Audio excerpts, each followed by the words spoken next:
We are live here. Welcome in. I'm Tanner Pierce via the V, live with you here from Groudon Memorial Park in Fairbanks, Alaska for the 114th annual Midnight Sun Game. Super excited to be on the call for this one. Just world famous game. Right around 3,000 to 4,000 people in attendance here at Groudon Memorial. Just a phenomenal scene. Just such an awesome setting here. And they brought in bleachers down the right and left field lines and have extra seats. And it's just a great setting here at Groudon Memorial for the Midnight Sun Game. Definitely not the best weather we've had. Nothing wrong with it, but a little overcast. Some cloud coverage. It was a beautiful day earlier today, but some cloud coverage has taken over now. And it's still upper 70 degrees, so still plenty of warm out, but a little bit of cloud coverage with a little bit of wind. So we've got a little bit of weather here today. Hopefully it shouldn't play too much of a role. Your Studs coming off a 6-3 win last night against the Goldpanners. That was off of Mitch Vito. He got the win, throwing 5 innings of work with 9 strikeouts in 20 at-bats. Just a phenomenal outing from Mitch Vito there last night for your Studs. And not much more you can ask out of him. Coming in after him was Mac Larson, who threw 3 complete and threw pretty solid as well. He threw 3 with allowing 3 hits with 2 strikeouts and no earned runs. And coming in to get the save last night was Anthony Brady, who threw 1 complete and got the 3 outs he needed in the bottom of the 9th to finish the game off for your Studs. So doing work on the mound last night. And your Studs, the lineup for them, couple of changes from last night, but other than that, pretty close. We got Landon Riker leading things off. Following him is Kyle Strash. After that, Mason Quinlan. Ryan Budnick in the cleanup spot. Kyle Bowe at third base, hitting 5th. Following him is Henry Cheney, the right fielder. Then R.J. Green in left field. Brady Hinkle behind the dish tonight. And rounding out the lineup is Gavin Grant, and getting the start on the mound for your Studs is Joe Rogers, the ex-professional, one of those drive line guys I was talking about. He sits right around low 93, 94 on the bump. I mean, just brings quite a bit of velo. This will be the first time I'll see him all year, making his second appearance. His first appearance, he threw 6 innings without giving up a run and only giving up 2 hits. Just a phenomenal outing. His first outing for your Studs, making his second tonight. Your Studs will be facing Matt Becker on the mound for the Goldpanners from Lewis Clark State, a senior.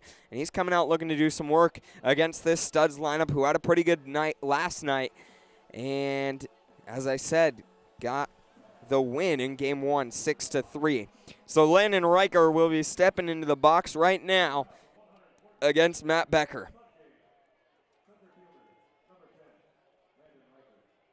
See what Riker can do. Riker had a great night last night. Went 3 for 5 with an RBI. Led off the game, actually, with a double into the right field gap. So looking to do something similar right here tonight. First pitch that he sees outside for ball 1 to Landon Riker from Matt Becker. Once again, lots of people out here at Groudon Memorial. Plus 3,000, and Landon Riker takes a big hat that going towards the bullpen there along the third baseline. It's going to take 1 hop and go out into the parking lot. So we've got a 1-1 count at the plate for Landon Riker, looking to lead things off and get things going for your Studs tonight against the Goldpanners. Once again in the 114th Midnight Sun Game. That ball, that stint. Oh, they're going to say that hit him, not his bat. Look to me, that ball came up high and inside towards Landon Riker, and that one hit him there. It looked to me like it went off his bat, but they said it hit his arm and went back. So Landon Riker's going to lead things off by getting hit by a pitch with a 1-1 count on him. So we've got the leadoff man aboard for your Studs. After Landon Riker gets hit by a pitch there. That'll bring up Kyle Strash, who's making his first appearance of this series. Riker over there talking to Coach Remington at first, just shaking his arm off. That one's got to sting a little bit. And Kyle Strash stepping in, batting .288 with 52 ABs on the season for your studs so far. And he is out of University of Puget Sound, one of three guys that play there right now. They actually have Merle Kennedy. Oh, shoot. That's going to be a close play there at first as Landon Riker got a pretty big jump. Was able to get back just in time, though. That was a close one. Just caught off guard a little bit, but some good communication. He was there to get back in time. We've got no one count at the plate for Kyle Strash. He's looking against Matt Becker. Let's see what Strash can do right here. First pitch, and second pitch. He's going to pull back as that one was inside a showed bunt. Both of the first two pitches this at-bat, so let's see what Strash does here.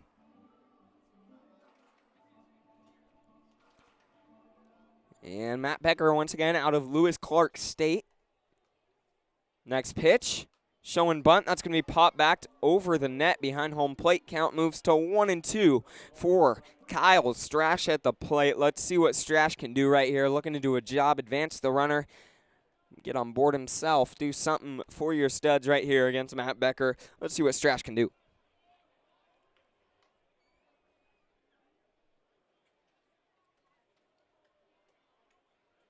Next pitch, way outside for ball two. We've got deuces on Kyle Strash.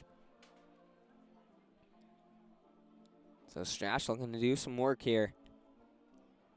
2-2 count, nobody out, runner on. Let's see what he can do against Matt Becker. And next pitch on its way outside and down low in the dirt for ball three. We've got a full count for Kyle Strash. He's looking to get on board right here for your studs. If he gets ball four, that'd be nice. Put the first two runners on board for your studs. Both of them, the first one by a hit by pitch and the second by a walk. But let's see. Can't get too ahead of ourselves. Kyle Strash is going to foul that over towards the fans there in left field right along the third baseline. Luckily, people got out of the way of that one. Close call. Count remains 3-2 for Kyle Strash and your studs, who's looking to do some work right now. Once again, a runner on first. Nobody out in the top of the first inning. Next pitch. The runner's going to go. That's going to be in the gap there in the 5-6 hole. So a base knock is going to put the first two aboard for your studs. Big hit there on a full count from Kyle Strash. Right up the 5-6 gap there. Not more you can ask out of him in a full count. Just a huge hit there to put the two leadoff men aboard for your studs. For Mason Quinlan, who went 2 for 4 with a walk last night for your studs. He's looking to do some work and keep things going. Had a pretty solid night at the plate. Let's see if he can keep it up. Next pitch. First pitch of this at-bat. Called strike one. We got a little fancy strike call from the umpire there. A little double pump behind the dish.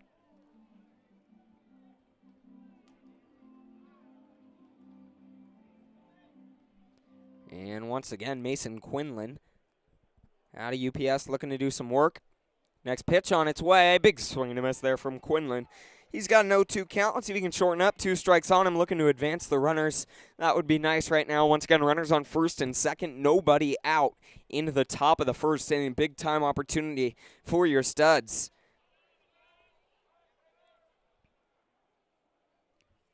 And next pitch on its way from Matt Becker. Swung on, going foul back over towards the beer garden there along the first baseline. That's going to bounce. No, luckily, it hit no one. Count remains 0-2 at the plate for Mason Quinlan. Let's see what Quinlan can do right here for your studs.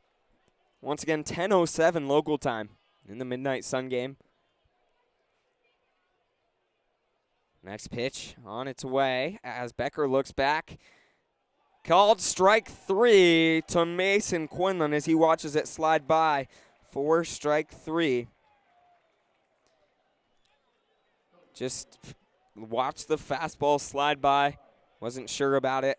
It was in there, though, for strike 3. We've got one away. Let's see what Ryan Budnick can do here for your studs. The designated hitter tonight. He went 2 for 4 with a walk as well last night. So looking to do something similar at the plate tonight for your studs. Had a good night last night. Once again, runners on first and second, and only one out in the top of the first. Let's see if Ryan Budnick can get the first run across for your Studs, or maybe even get the first runner to third. That's what they're looking to do. First pitch he sees from Matt Becker. Down low in the dirt, they're going to try to get the back pick there on Kyle Strash, but Strash is going to slide in safely. We've got an 0-1 count to Ryan Budnick at the plate. Let's see what Budnick can do.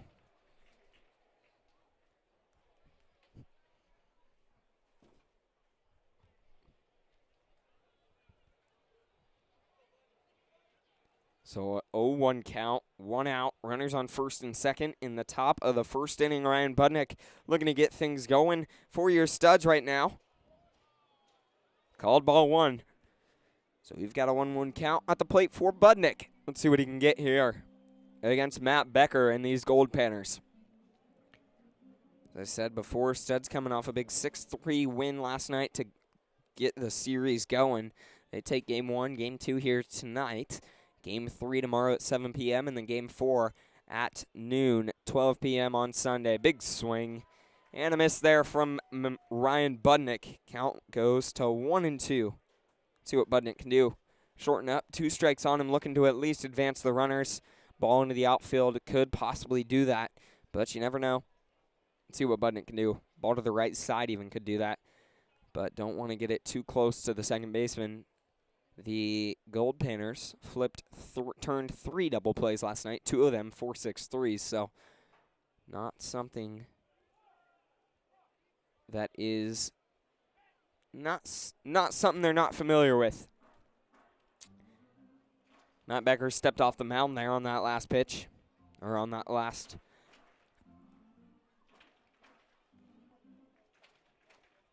Ryan Budnick, the 1-2 swung on, lined in a center field. That's going to one-hop to the center fielder. Rounding third is Landon Riker, and he's going to come across the plate. The line drive single into center field scores Landon Riker from second to put your Studs on top, 1-0 in the top of the first inning. Big time hit there with 2 strikes on him. Huge for Ryan Budnick to put your Studs on top. Not much more you can ask out of him on that pitch right there. Just perfectly placed right line drive.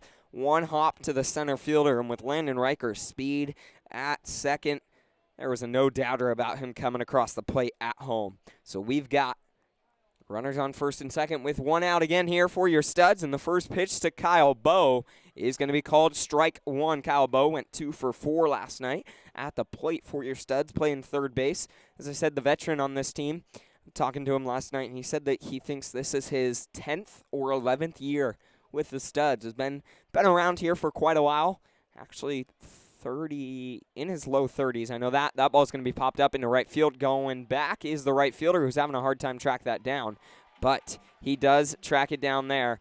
We've got 2 away after the F9 from Kyle Bowe.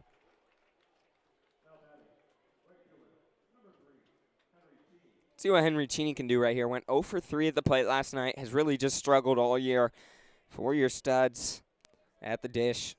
I'm going to turn that around right now, and that's a perfect time to do it with runners on first and second and 2 outs. Looking to add on to the lead your Studs have in the first, 1-0. After, once again, the big RBI from Ryan Budnick. Called strike 1 is the first pitch to Henry Cheney, so he's got an 0-1 count. Let's see if he can do something with it right here. Once again, facing Matt Becker, who has a little bit of velo himself on the mound. The senior out of Lewis Clark State. Powerhouse NAIA school. Next pitch. Low and away for ball 1. We've got a 1-1 count for Henry Cheney.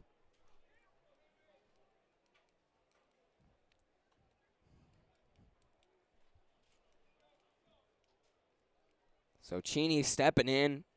An opportunity to do something right here for your Studs. Cheney out of University of Portland. Next pitch, swung on, fouled back into the catcher's mask.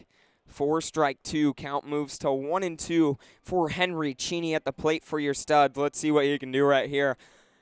looking to score one at least for your Studs, or get on board, do something, as they lead 1-0 in the top of the first. Thanks to the two viewers we've got right now. Figured there wouldn't be a ton tonight, as it's 11 o'clock back home. But hopefully some rewatches, as this is kind of a world-famous game. That ball down low to Henry Cheney. That could have been strike 3, but just a bit down low. We've got a 2-2 count for Cheney at the plate with a 1-2, with runners on first and second. And Cheney, an opportunity to keep this inning alive for your Studs. Let's see if he can do that right here against Matt Becker. The 2-2 on its way with 2 outs, 2 aboard. That ball fouled back, coming towards us in the press box, but it's just going to clear and land on top, actually. Count remains 2-2 for Henry Cheney, who's battling right now at the plate for your Studs. Great at-bat so far. 6th pitch of the at-bat on its way here pretty soon from Matt Becker.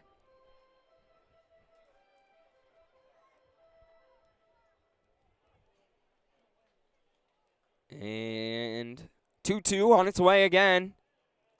That's going to be called ball 3. Must have been up high. So we've got a full count. 3 balls, 2 strikes, runners on first and second with 2 outs in the top of the first. 6th pitch of the at-bat there on that last one.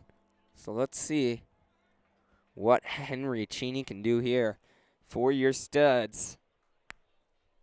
Big time at bat so far. Next pitch, that's going to be down low and away for ball 4. Henry Cheney is going to walk on 7 pitches to load the bases for your Studs, and R.J. Green, who as well is making his first appearance of this series.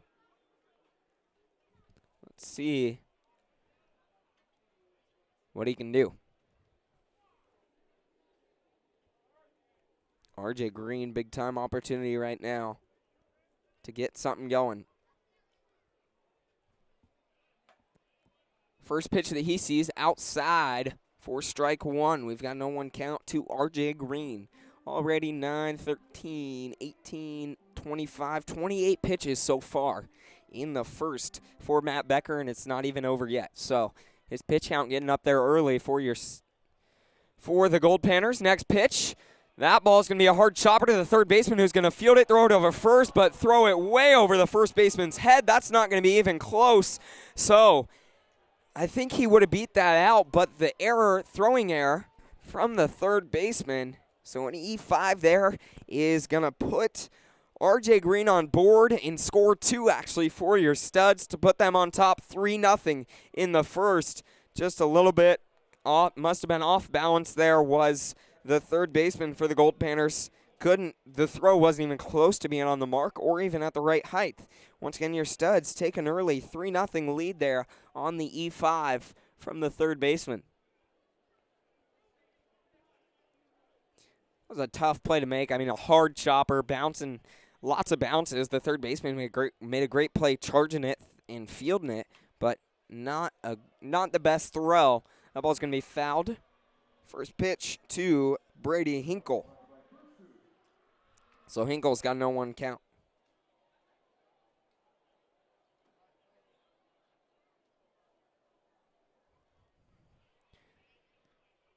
And next pitch, Hinkle's going to line that into center field and put one more on the board for your Studs. What an inning here into the top of the first. The RBI single from Brady Hinkle. The line drive up the middle is going to make it a 4-0 ball game. What an inning so far, and what a start at the plate for your Studs. Not much more you can ask for already to the bottom man in this lineup in the top of the first. That'd be something to hit through the lineup in the first inning. Just a big hit there from Brady Hinkle.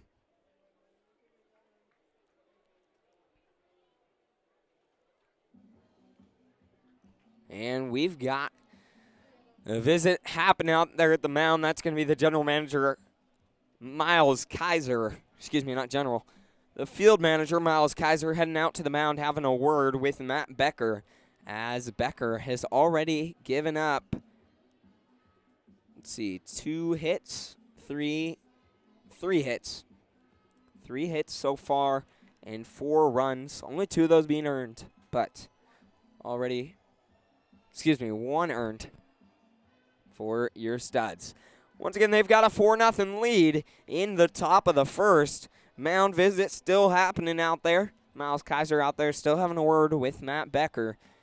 Runners on first and second for your Studs.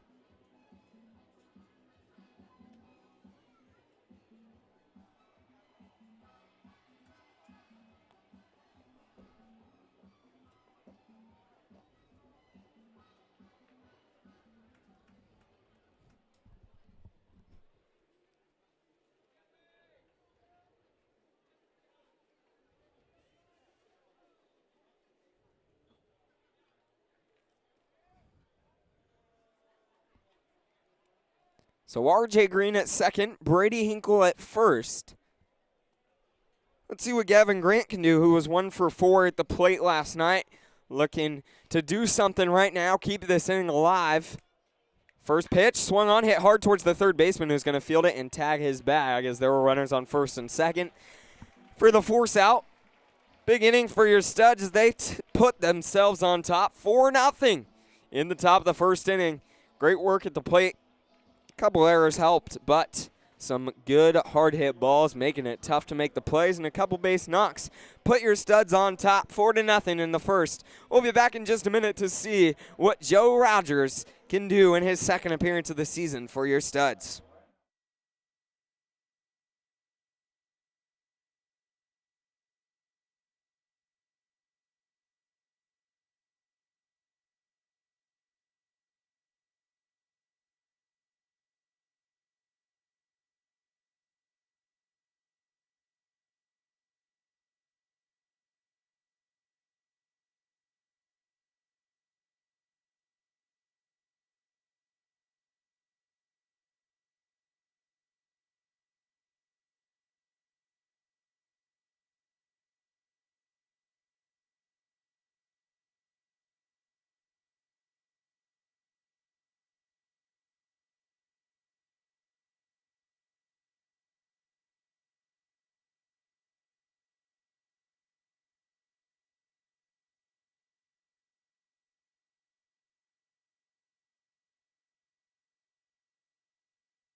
Well, as I said, a pretty cool atmosphere out here. At least 3,000 fans here at Ground Memorial for the Midnight Sun Game, the 114th annual. Both foul lines lined with fans. I mean, just such a cool experience for all these guys. I mean, most of these players probably haven't played in a crowd this big in their careers. So pretty cool to get the opportunity to do something like this for the 114th annual Midnight Sun Game.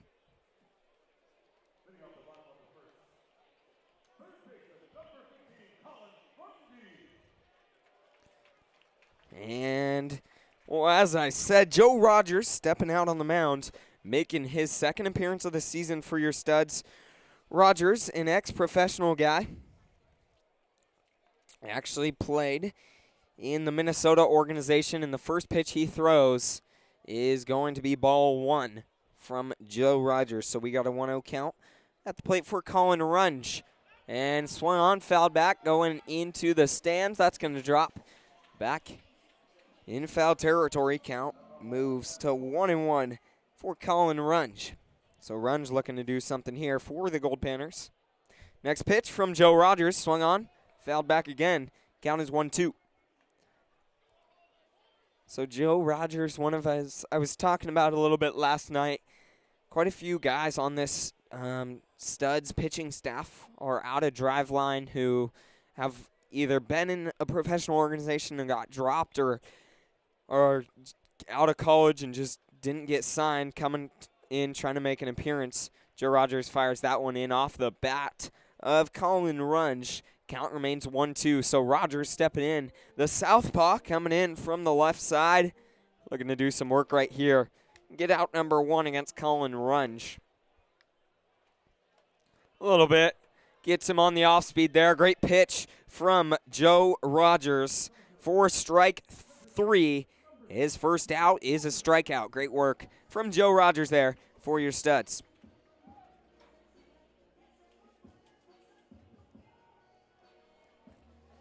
Stepping up is going to be Blake Porter, who played last night for the Studs. Excuse me, for the Goldpanners.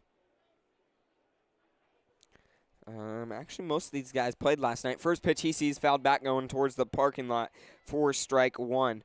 Also, as I was touched on a little bit last night, just part of the atmosphere, part of the reason why this is such a big game, not only is it the 114th annual, and is this a small town, but part of this being a small town up in Fairbanks, Alaska, none of these people have the opportunity like us back home to be able to go to professional baseball games, major league games, even, AAA games for us back in Tacoma. That pitch popped up high into shallow center field.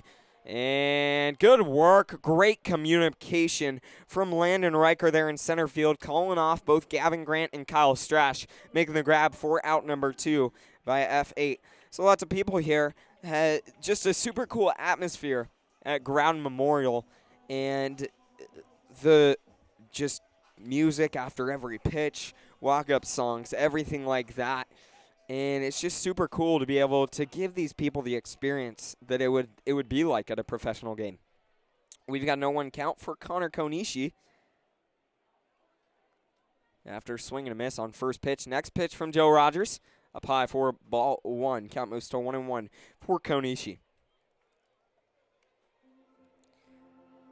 So yes, Joe Rogers in his first appearance threw 6 innings and had 2 hits, 0 earned runs, 1 walk, and 9 punch-outs. Just phenomenal first outing for him, and second's gone well so far.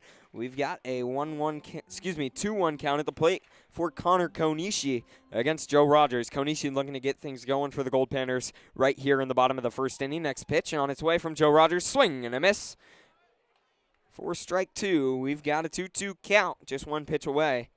Is Joe Rogers from getting out of the bottom of the first inning.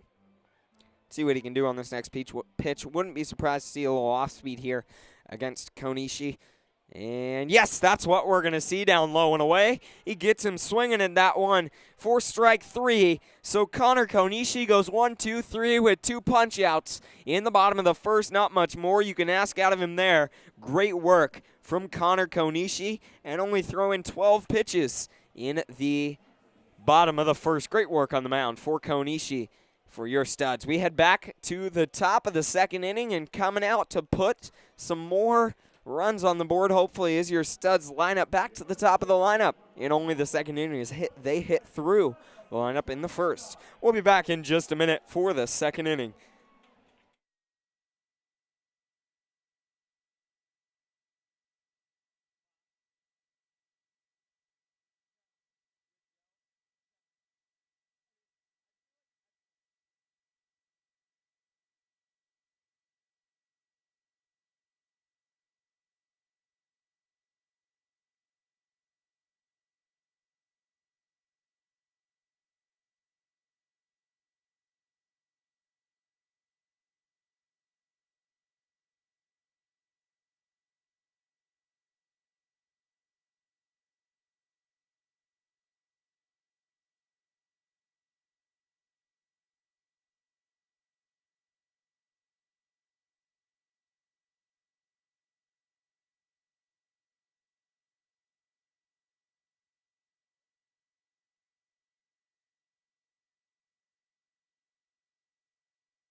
Once again, here in the top of the second inning, Landon Riker, the leadoff man, leading things off in the second inning as your Studs had a great top of the first, hit through the lineup. So Landon Riker leading things off once again in the second inning. First pitch he sees is going to be called ball 1 to Landon Riker, who got hit by a pitch in his first at-bat to get things going.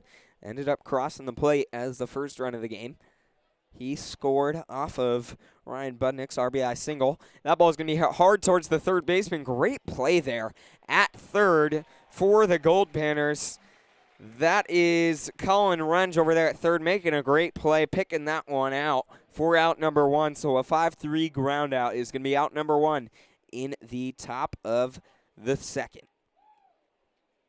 I'm going to bring up Kyle Strash, who had a base knock his First at bat, let's see what Strash can do.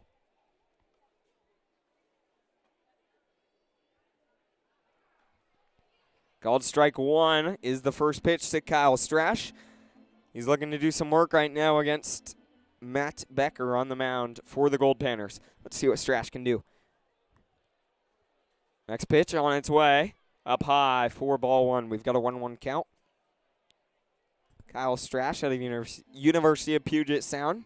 Studs home field back home in Washington. So Strash looking to do some work. Once again, 10:30 local time now.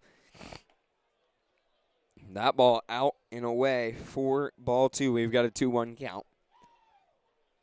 They usually stop the game right at midnight to make a little special ceremony, as this is the midnight sun game after all. That ball outside, 4-3 to Kyle Strash. He's got a 3-1 count with 1 out, nobody on in the top of the second inning. Strash, 1 for 1. Let's see if he can do something here for your Studs. Had a base knock right in the 5-6 hole. His first at bat, that ball is going to go foul into the net there along the third baseline. Count moves to full for Kyle Strash. 3 balls, 2 strikes. Let's see what he can do against Matt Becker.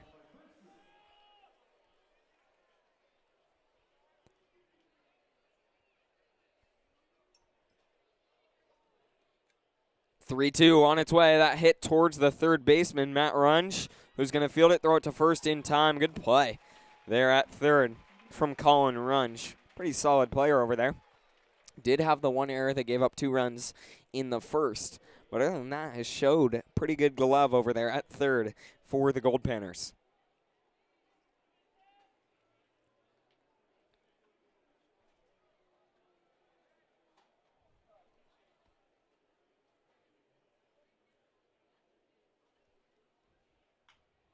First pitch to Mason Quinlan, going foul on the roof of where the beer is being served in the beer garden. The ball actually stayed up there.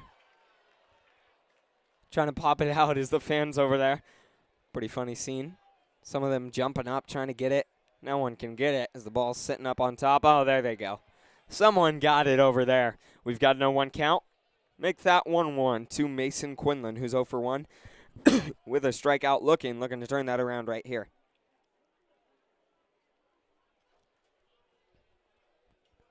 And next pitch.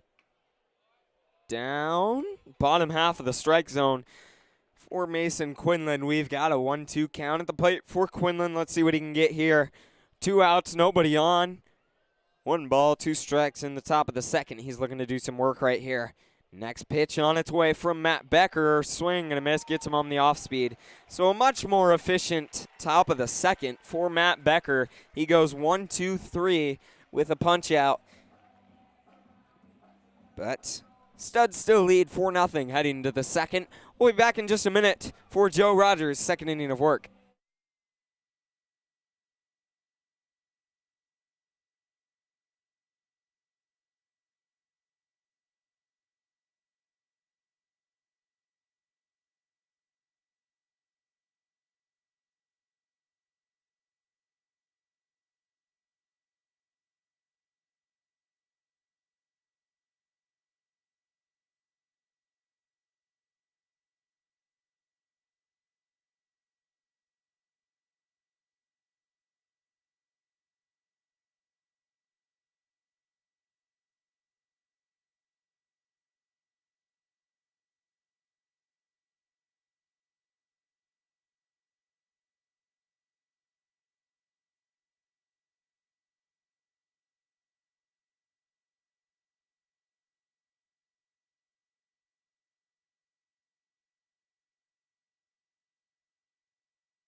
In the bottom of the second inning, Cole Carter leading things off for the Goldpanners. He's looking to get things going against Joe Rogers, something the first three guys in this Goldpanners lineup couldn't do in the bottom of the first. Let's see what Cole Carter can do. First pitch on its way from Rogers.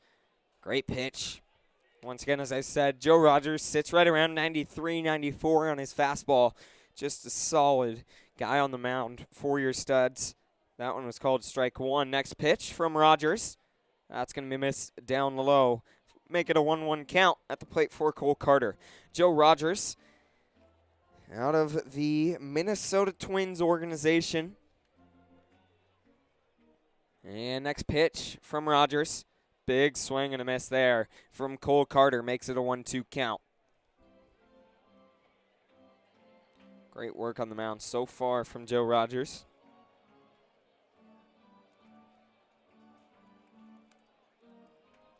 See what he can do against Cole Carter right here on this next pitch. Looking for an off-speed, I'm sure. Swung on, hit down the third baseline. Charging it is Kyle Bowe. Throwing it to first. It's going to be not in time. That's going to be a base knock. For Cole Carter, just a slow roller down the third baseline. A tough play from Kyle Bowe. He did make it close, but the throw was just not in time. So a base knock for Cole Carter. Just the third of the season for Joe Rogers. Let's see what he can do. Looking for a ground ball maybe to roll one up the middle.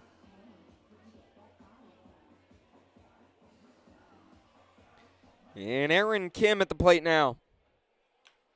He's going to hit that up the middle towards Kyle Strash, who's going to try to field it and make an error.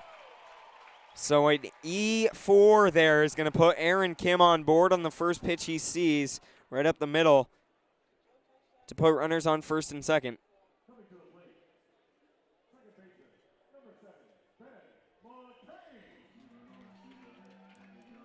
And Ben McKay stepping up with runners on first and second and nobody out in the bottom of the second for the Goldpanners. They've got an opportunity to do something right here after a base knock from Cole Carter and an error by the second baseman, Kyle Stratz. That's going to be bunted down the third baseline. Kyle Bowe's going to field it, throw it to first in time for out number one. Probably had the opportunity to roll it up there, but wanted to get the first sure out. That does advance the two guys, though, to second and third for the Goldpanners after the sac bunt from Ben McKay.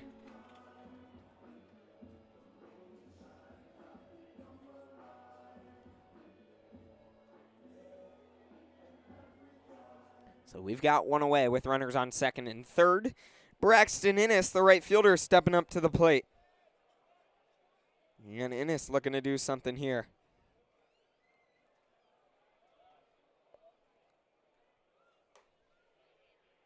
That ball called strike one on Braxton Innes from Joe Rogers. Let's see if he can battle back. Once again, as I said, hasn't given up a run all year. I guess I say all year, only had one appearance so far, but didn't give up a run in those 6 innings of work. Hasn't given up in his first 7. And the Panners are threatening right now with runners on second and third and one out. Next pitch from Joe Rogers way up high for ball one. We've got a 1-1 count to Braxton Innes. The right fielder is looking to do something. So Joe Rogers actually made it up to Double-A in, let's see, looks like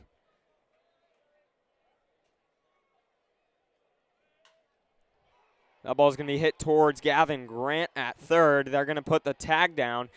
Gavin Grant at short, who's going to throw it over to Kyle Bowe at third and puts the tag down. The Panners do put themselves on the board early. I guess not early, in the bottom of the second, to get one back that they gave up in the first. It's a 4-1 ball game after that ball hit over on the fielder's choice. Scored Cole Carter from third. So a 4-1 ball game.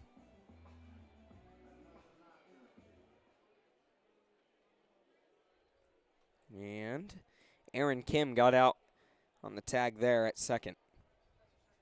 So he got tagged going to third. Next pitch, down low and away, is going to miss for ball one to Tony Riley.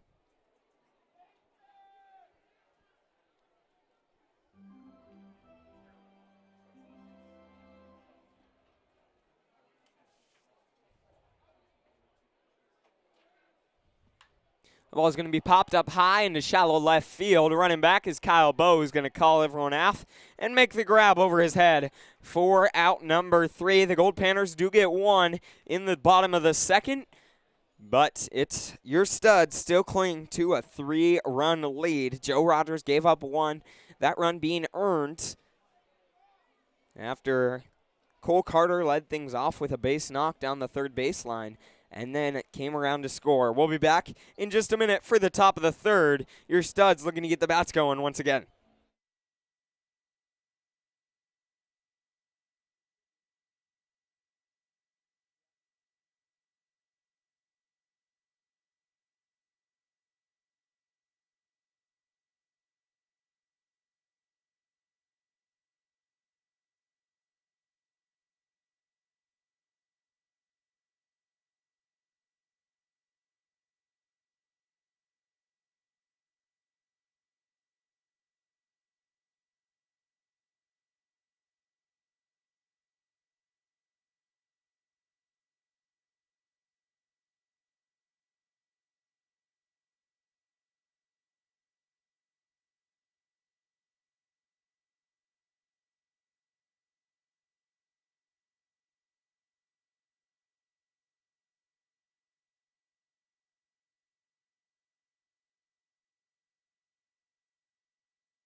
Back in the top of the third, Ryan Budnick coming out for his second at-bat of the day right here against Matt Becker. In the first, Ryan Budnick got a base knock and had an RBI off of that.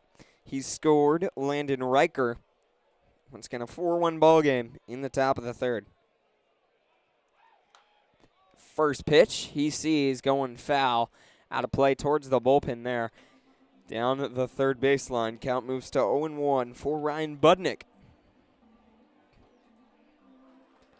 So Budnick looking to do something here for your Studs. See what he can do.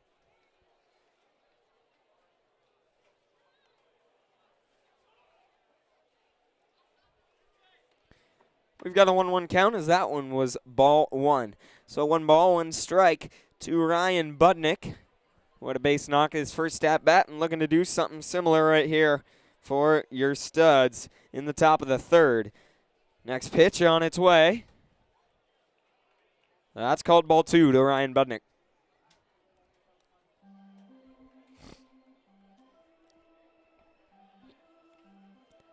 So it's crazy as it's 10:45 and still light out, but last night we didn't get home till probably 10:30 back to the dorms, and that ball hit over towards the shortstop who's going to field it, make the throw to first. So a 6-3 ground out is going to be out number 1.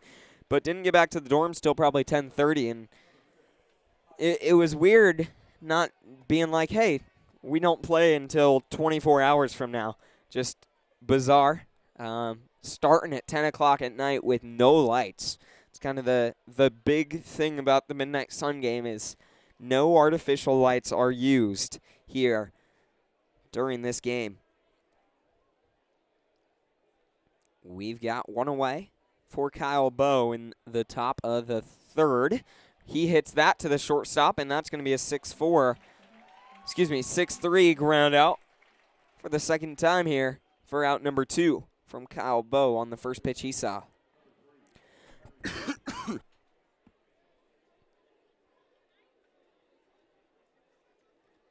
See what Henry Cheney can do. He walked his first at-bat. On a 7-pitch at-bat, had a really good AB. That was Henry Cheney, who ended up coming around to score. Let's see what he can do here against Matt Becker. Next pitch on its way. He's going to watch it slide by for strike 1. Not sure if you can quite tell. I know the video isn't super high quality, but this umpire's strike call is pretty funny. He makes it pretty dramatic there behind the dish. Next pitch on its way, down low in the dirt for ball 1 to Henry Cheney. So 1 ball, 1 strike, facing Matt Becker. Cheney walked his first at-bat. Let's see what he can do here for your studs, if he can keep this inning alive right now.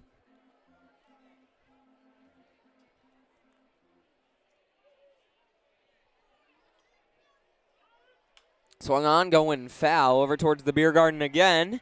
And that's going to drop right in front of someone's foot. Bounce off a couple people's hands. Someone makes the play. So count moves to 1-2 at the plate after Henry Cheney fouls that one off. Let's see what he can do if he can keep this alive right now.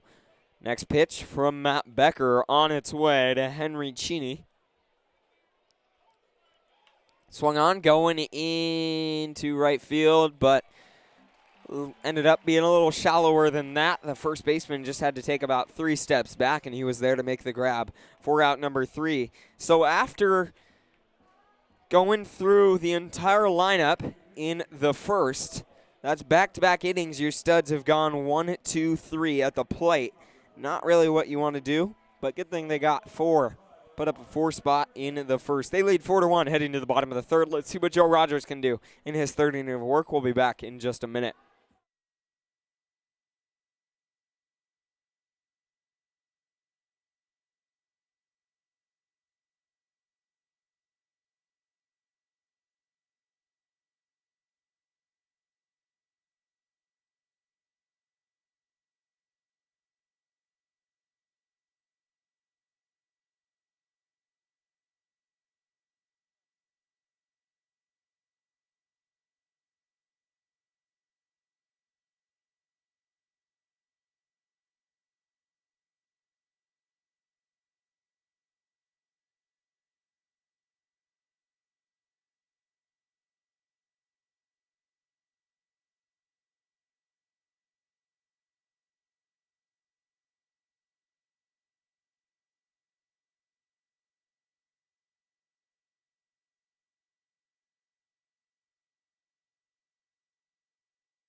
In the bottom of the third, leading things off for the Goldpanners is the shortstop, Grant DeLapp, the 9-man and the anchor in this Goldpanners lineup.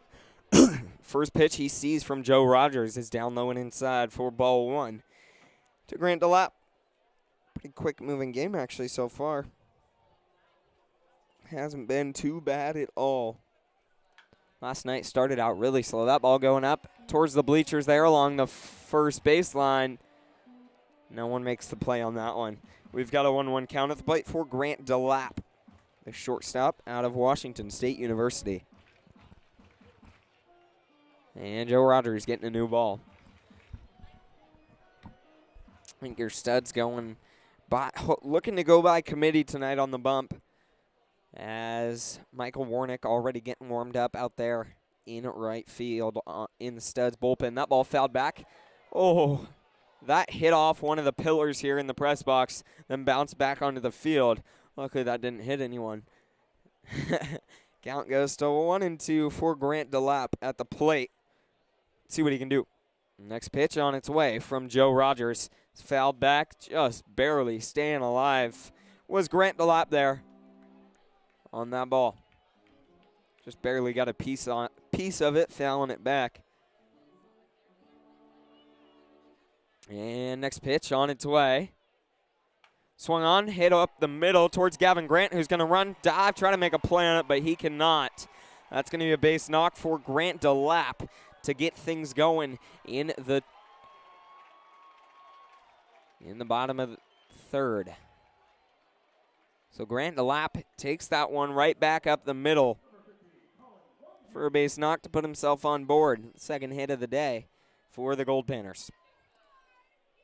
See if Joe Rogers can battle back right here. Colin Runge, the third baseman, stepping in. He's 0 for 1 with a strikeout on the day, looking to turn that around right here. Joe Rogers looking for maybe a ground ball up the middle. An opportunity to roll one up. Big swing and a miss there from Colin Runge for strike one. Wasn't close to touching that fastball from Joe Rogers. Great pitch. And Joe Rogers looking in. Next pitch on its way up high. 4-1. Count moves to 1-1.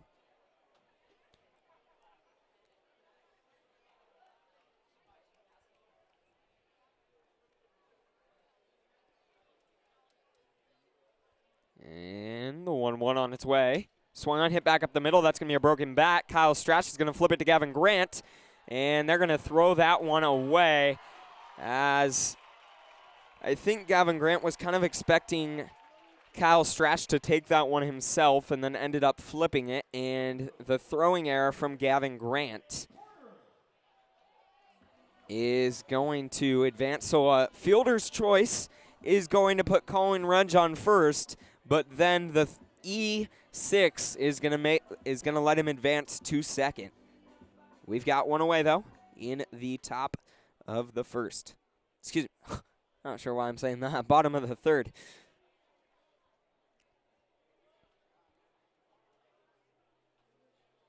So a 4-6 fielder's choice puts Colin Runge on top. That ball fouled up. Going out to play into the parking lot for strike one. We've got no one count.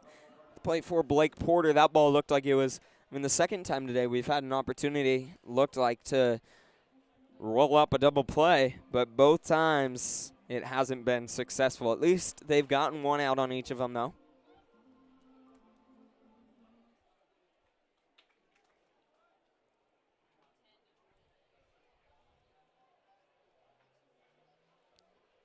We've got a 1-1 count at the plate for Blake Porter. See if Joe Rogers can battle back, get in his groove right here. Runner on second.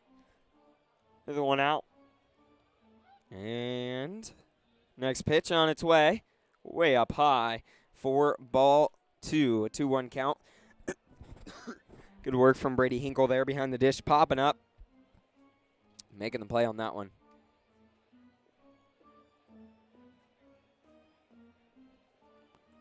See some people reaching for their rain jackets. Yes, we've got some raindrops coming down here. Wow. Big swing and a miss there from Blake Porter. 4-2. Count moves to 2-2 at the plate with one away and a runner on second. Starting to rain a little bit. We also have a drone out there in left field, it looks like. Not sure when that got out there. But a 2-2 count with one out. Next pitch from Joe Rogers. Ooh, that looked good, but just down low. 4-3. Count moves to full. 3 balls and 2 strikes right here at the plate for Blake Porter, who's got an opportunity to get on board right now for the Goldpanners. Let's see if he can do it. Once again, a mostly AstroTurf infield here at Groudon Memorial, with the base paths and home plate and the pitcher's mound all being dirt. That's going to be ball 4, and Joe Rogers is going to walk Blake Porter to put runners on first and second with only one out in the bottom of the third. That'll bring up Connor Konishi. the first baseman, who struck out swinging his first at bat. Looking to turn that around right here.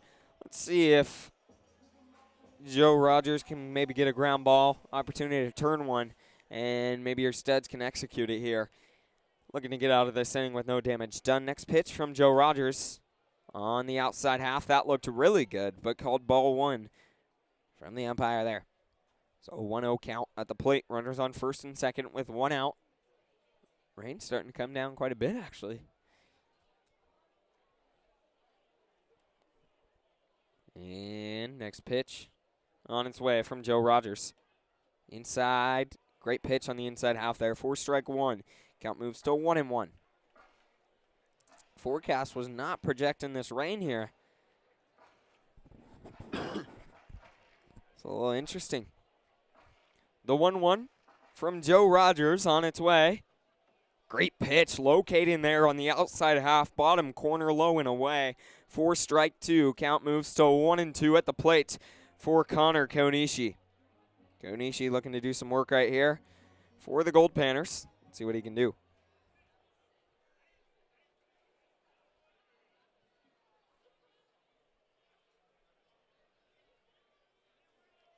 And the 1-2 on its way from Joe Rogers. Swing and a miss there from Connor Konishi. His second strikeout of the day right there in his second at-bat. That'll give us 2 outs in the bottom of the third. And bring up Cole Carter, the left fielder who reached on an error his first at-bat. Says it shouldn't be raining right now. Let's pull up the radar. See what that says. So we've got 2 away with runners on first and second for the Goldpanners. In the bottom of the third, they're looking to do some work right now.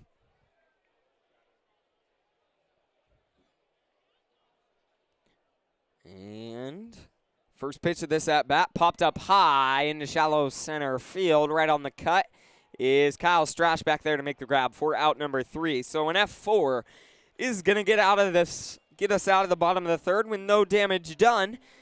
After the base knock from Grant DeLapp, your studs get out of it, and Joe Rogers gets out of it with no damage done. Studs still clinging to a 3-run lead, 4-1 heading to the fourth. We'll be back in just a minute.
We're back in the top of the fourth inning. Here leading things off for your studs is going to be R.J. Green, the left fielder, who in his first at-bat had a base knock. Actually, no, he's the one that reached on that throwing error from the third baseman that scored 2. First pitch of this at-bat from Matt Becker is in there for strike 1 to R.J. Green. And your studs looking to come out and do some work right now after they put up a 4 spot in the top of the first, and then the last 2 innings, top of the second and top of the third, they've gone 1, 2, 3 in order. And we've got no 2 count at the plate now for R.J. Green, as they say he swung at that one. Let's see if Green can shorten up with 2 strikes on him. Looking to do a job right here, get on board, be the first base runner in 7 at-bats for your studs. Next pitch. Down low and away for ball 1. We've got a 1-2 count at the plate for R.J. Green. Rain's starting to come down quite a bit here. Not what everyone was expecting at Ground Memorial. Still pretty warm, still about 70 degrees, but a little bit of wind and a little bit of rain. Down low, 4-2. We've got deuces at the plates for RJ Green. Let's see what he can do right here. Nobody on, nobody out in the top of the 4th.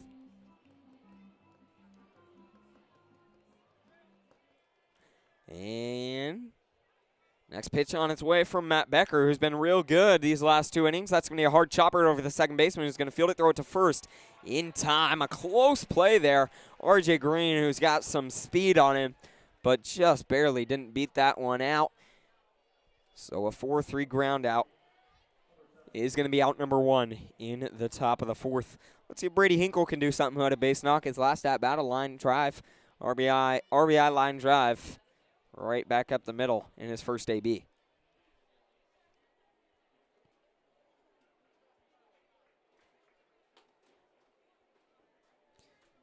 And first pitch that he gets is ball 1 away. So let's see what Hinkle can do right here for your studs. The 1-0 on its way. Fired in there for strike 1. We've got a 1-1 count.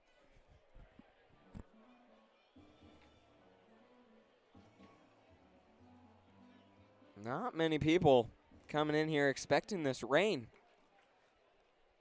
Next pitch on its way.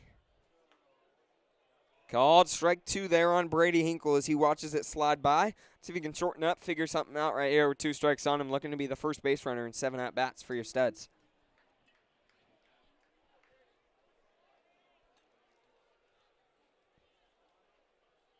Next pitch on its way. Swung on, fouled back towards the Goldpanners dugout there along the third baseline. Count remains 1-2 for Brady Hinkle here at the plate for your studs.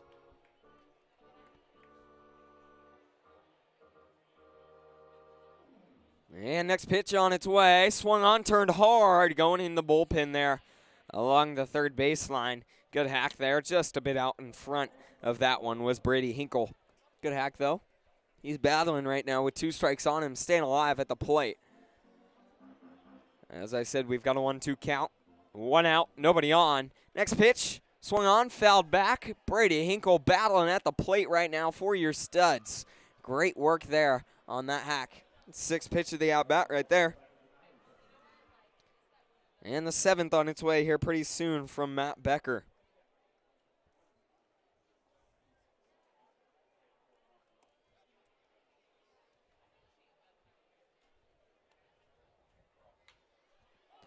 That ball popped up into shallow right field. The second baseman back to make the grab, though, for out number 2. So an F4 on the 7th pitch of the at-bat there from Brady Hinkle is going to give us 2 away in the top of the 4th inning. See what Gavin Grant can do right here for your studs, who got out, ended the top of the 1st on a fielder's choice. And we've got no 1 count at the plate for Grant here this at-bat. Let's see what he can do. So the next pitch on its way to Gavin Grant from Matt Becker. Fired in there, hard chopper towards the third baseman, who's going to make a great play. Throw it to first. What a play. What a glove he's got over there at third. Once again, that's Colin Runge, the third baseman for the Goldpanners, who's made quite a few great plays tonight over there at the hot corner. Colin Runge out of Western Oregon University, the senior from Redmond, Washington. And we head to the bottom of the 4th. Your studs going 3 up, 3 down once again in the top of the 4th inning. And a new pitcher on the mound now for your studs. That's going to be number 30, Michael Warnick out of University of Puget Sound. We'll be back in just a minute. Final stat line for for Joe Rogers is going to be, let's see here, 2 hits and 1 run. 1 run, 2 hits, 1 error. and Goldpanners left 3 on base. So not a bad outing from Joe Rogers. Not his best, not his worst. We'll be back in just a second for the bottom of the 4th inning. Once again, Michael Warnick coming out on the bump.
In the bottom of the 4th, leading things off for the Goldpanners is the catcher Aaron Kim, who reached his first at-bat. Out on board. And first pitch on its way from Michael Warnick. Big swing and a miss there. From Aaron Kim, Warnick with a little bit of velo behind him as well. And so Michael Warnick looking solid. As I've said many a times, swung on, popped up, going out of play towards the bleachers there. Oh, that one bounces off someone's hand. He almost made a play on it, but it bounced off his hand there in right field down the first baseline. So we've got an 0-2 count at the plate for Aaron Kim. And next pitch from Warnick, swung on, hit over towards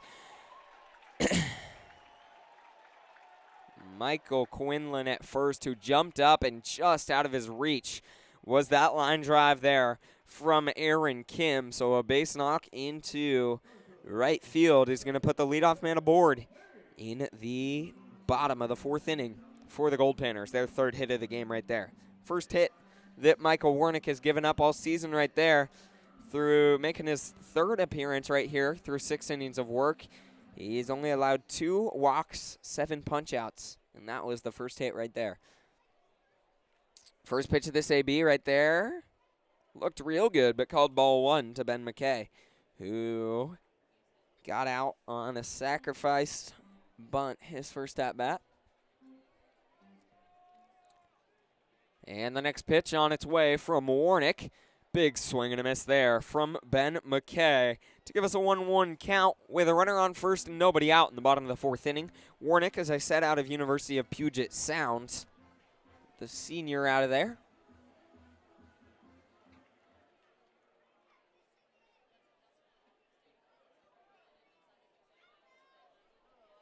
We've got a 2-1 count at the plate. After that one was away for ball 2. So 2 balls, a 1 strike, a runner on first, and nobody out in the bottom of the 4th inning. 3 straight innings the leadoff man has gotten on for the Goldpanners. Next pitch from Warnick, swung on, back up. That almost killed Michael Warnick as on the comebacker. That's going to be a base knock right up the middle. Close play there at second. Looks like they almost got him on the back pick.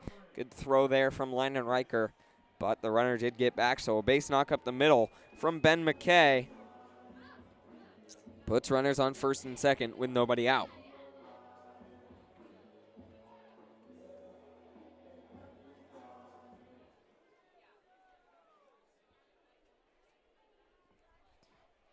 And stepping in is Braxton Innes, the right fielder. Got out his first at-bat. Actually reached base his first at-bat, but is 0 for 1 as he hit into a fielder's choice. Let's see what Ennis can do right here. Runners on first and second with nobody out in the bottom of the fourth. Looking to be a good inning for the Goldpanners. Next pitch from Michael Warnick. A bunt popped up going back towards the net. Running back is Brady Hinkle, who's going to make a dive and play on his knees and make a phenomenal catch there. Gosh, I wish you could have seen that one. I don't think you did, as that one was a little bit out of the view of the camera. I could barely see that one from the press box, but Brady Hinkle running back, sliding on his knees, reaching way over his head to make the grab for out number one. Great play from the catcher Brady Hinkle there behind the dish. We've got one away for Tony Riley, the designated hitter, who popped out to the third baseman, Kyle Bowe, his first at bat. He's got runners on first and second with one out and an opportunity to do something for the Goldpanners. Right here, let's see what he can do. Once again, Tony Riley.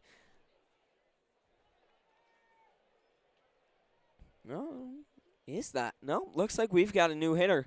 Looks like we've got a new designated hitter sub in there. I can't. Number 11 for the Goldpanners. That is Griffin McCormick stepping in, the junior out of Sacramento State University. First pitch he sees up high for ball one. So Griffin McCormick stepping in, taking over for Tony Riley in the designated hitter position.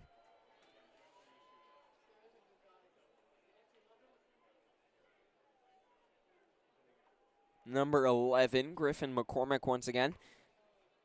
Called strike one there on McCormick, though. Great pitch from Michael Warnick, making it a 1-1 count.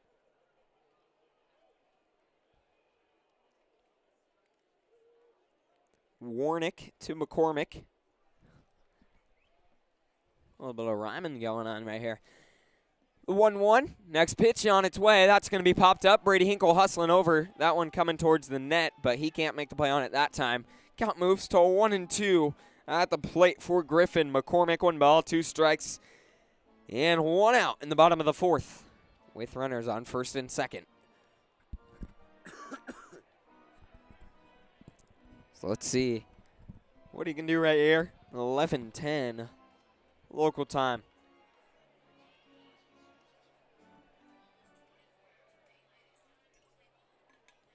Next pitch on its way inside. That looked really good. But called ball 2. So we've got a 2-2 count at the plate with 1 out.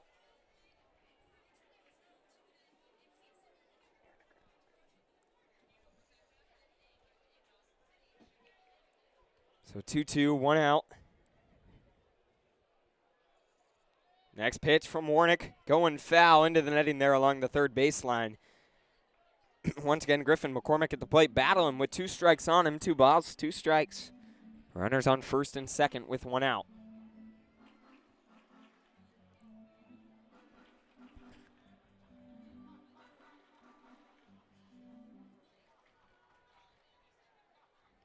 Next pitch. Down low, he spikes it. Great work from Brady Hinkle there, chesting that one up, making sure it doesn't go anywhere. As once again, we've got runners on first and second for the Goldpanners. That was the 6th pitch of the at-bat right there from Griffin McCormick. And a 3-2 count at the plate.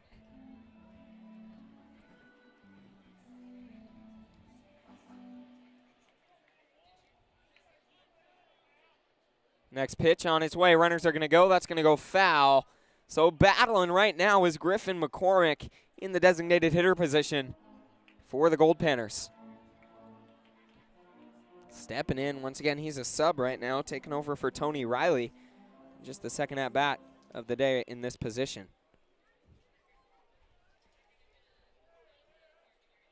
And the 3-2 on its way with 1 out. Up high for ball 4. So Griffin McCormick is going to walk on 9 pitches of that at-bat to load the bases with only 1 out in the bottom of the 4th inning for the Goldpanners.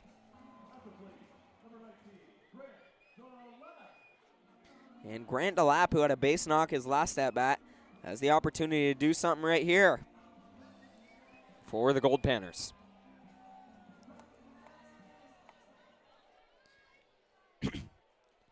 First pitch. Called strike. Oh, called ball 1. So it 1-0 count at the plate for Grant DeLapp, who is 1 for 1 on the day. That ball going foul towards the beer garden. That doesn't hit anyone. One hop. Someone almost made a play on that one, but he couldn't quite get his hand on it. So 1-1 count at the plate for Grant DeLapp against Michael Warnick. The Goldpanners, a big opportunity right here with the bases juiced and only 1 out. Next pitch from Warnick in there for, oh, you're kidding me. I don't know where that was. That looked really good from up here. Counts 1-2.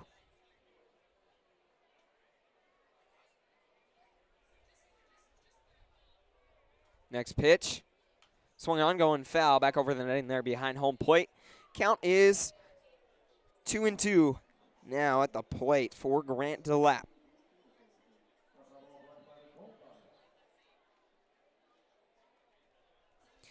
So Michael Warnick looking for out number 2 right here. Let's see if he can get it. That ball fouled down into his feet from Grant DeLapp. Count remains 2-2 at the plate. Let's see what he can do.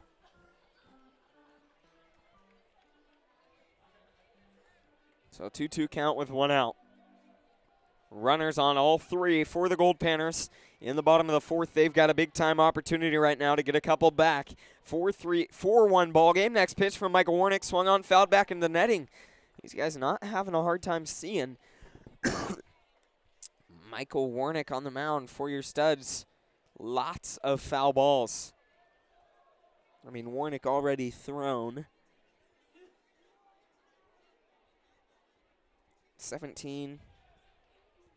23 pitches so far in this 1 inning. Next pitch.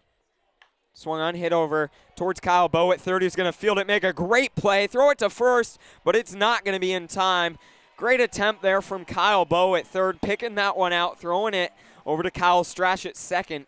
But the relay back to first can't be in time. The Goldpanners get 1 more here in the bottom of the 4th. It's a 4-2 ball game.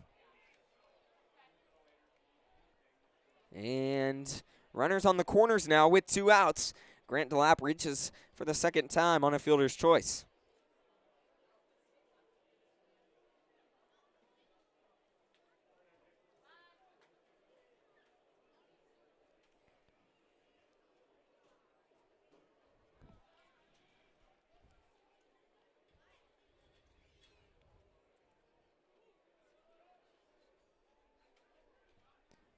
And a 2-0 count now at the plate.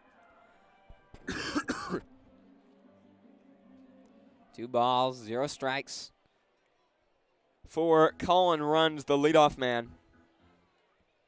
At the plate for the 3rd time today. He's going to foul that one going over towards the Goldpanners dugout. No one makes a play on it. Count is 2-1 now with 2 outs.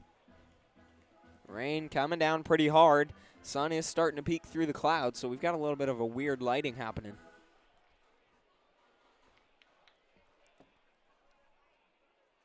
And runner's going to go. Gets a great jump. That ball over towards Kyle Strash at second. Makes a great play on it. Huge play there from Kyle Strash, who was kind of in the perfect position right there. Coming in, making the play for out number 3. So a 4-3 ground out is going to be the 3rd out of the inning right there.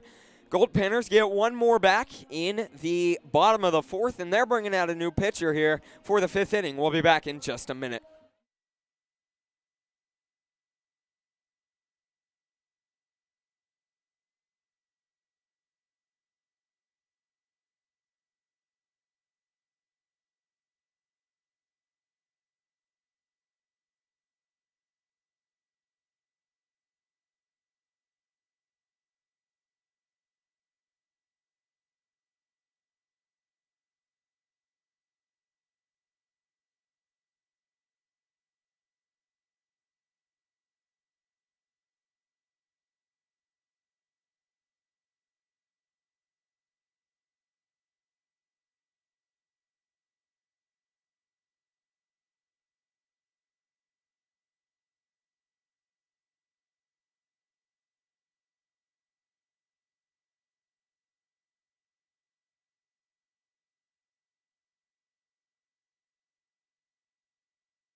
In the top of the 5th inning, leading things off for your Studs is Landon Riker, who's looking to come out and do some work against the new pitcher on the mound for the Goldpanners.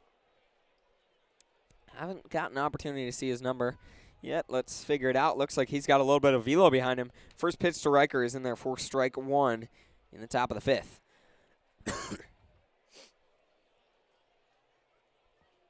And the 0-1. Down low for ball 1. Count moves to 1-1. And next pitch on its way to Landon Riker. 1-1 with nobody out. Swung on, hit over towards the third baseman, who's going to make another great play. Colin Runge. What a glove he's got over there at third. Just making quite a few great plays. Did have the one error, but other than that, I think he's made up for it with all the other plays he's made. So 5-3 ground out for Landon Riker.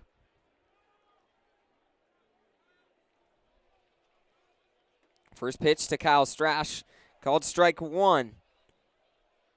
Strash looking to get something going for your Studs. They haven't had a base runner the last 10 at-bats. Down low in the dirt is ball 1. We've got a 1-1 count at the plate for Kyle Strash, who's 1 for 2 on the day. See if we can get something going right here. Next pitch. Swung on, fouled back in the netting there. And count is 1-2 for Kyle Strash.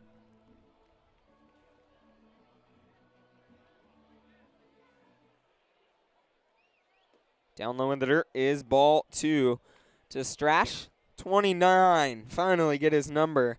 That is Joseph Riley out of Lewis Clark State, the senior right-handed pitcher, originally from Alameda, California.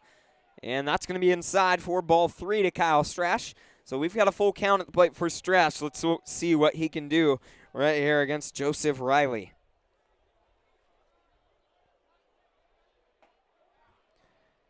Called ball 4 is Kyle Strash.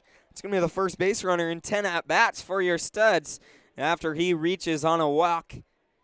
Great AB there from Kyle Strash. We've got a runner on with 1 out in the top of the 5th inning for Mason Quinlan. See what Quinlan can do.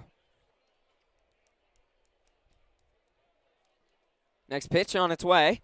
Swung hit down the third baseline. That's going to go foul. We've got no 1 count for Mason Quinlan, who's 0 for 2 on the day with 2 strikeouts. So looking to turn that around right here for your Studs.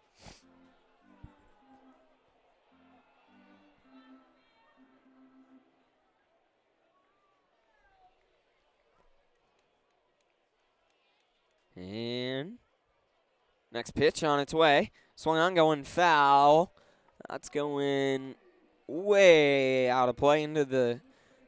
Oh, that took a big hop.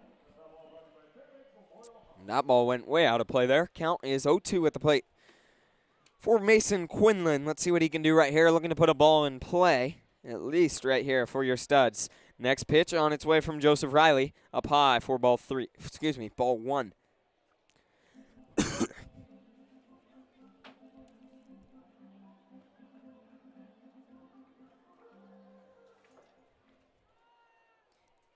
And Joseph Riley, next pitch, swing and a miss there from Mason Quinlan.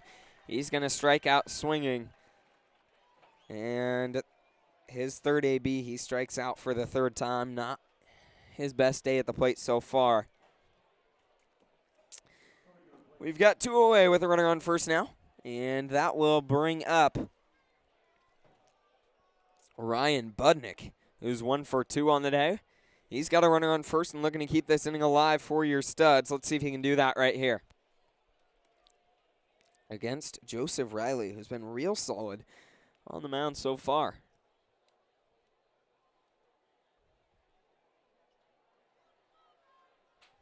And next pitch. Called strike 1 there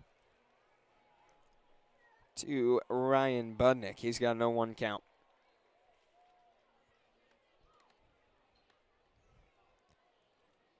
And next pitch on its way from Joseph Riley.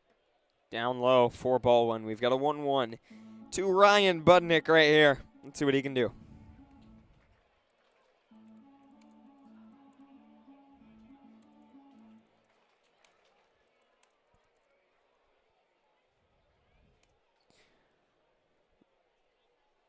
The 1-1.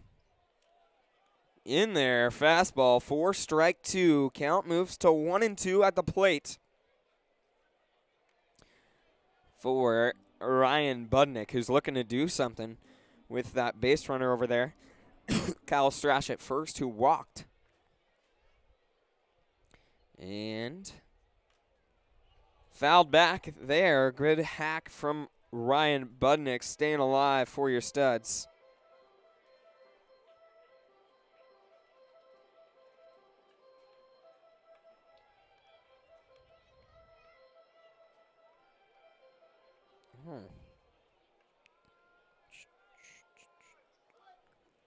Swing and a drop third strike. Ryan Budnick could have the opportunity to run that one out, but he doesn't. Kind of forgot about it. So he strikes out swinging for out number 3. Joseph Riley comes in the top of the 5th and gets 3 outs in 4 batters. Does a real good job. Joseph Riley coming in, as I said, from Lewis Clark State. And only throwing 17 2/3 innings his past year for them, allowing 16 hits and 8 earned runs. He had a 2.55 ERA. We'll be back in just a minute for the bottom of the 5th. They're singing "Take Me Out to the Ball Game" in the middle of the 5th inning. They're a little early on this one. Not sure why that's happening, but who knows. We'll be back in just a minute.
Back here in the bottom of the 5th, leading things off for the Goldpanners is going to be the center fielder, Blake Porter.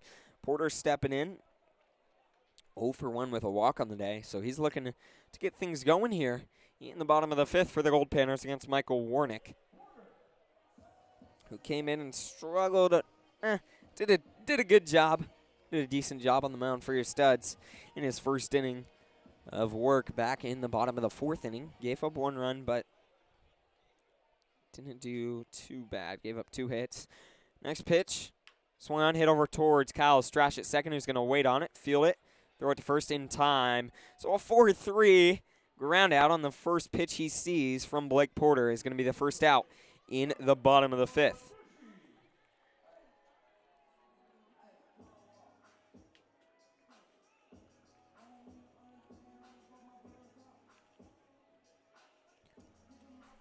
Connor Konushi stepping in now. He's 0 for 2 with 2 strikeouts on the day, so he's looking to break that streak right here against Michael Warnick. First pitch on its way. Away for ball 1. So we've got a 1-0 count at the plate.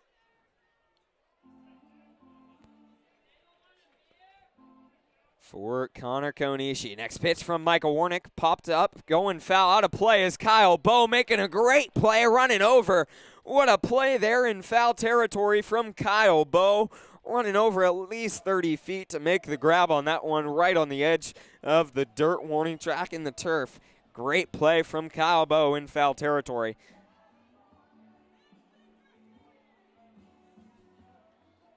We've got 2 away in the bottom of the 5th inning. That'll bring up Cole Carter, the left fielder, who was 1 for 2 on the day.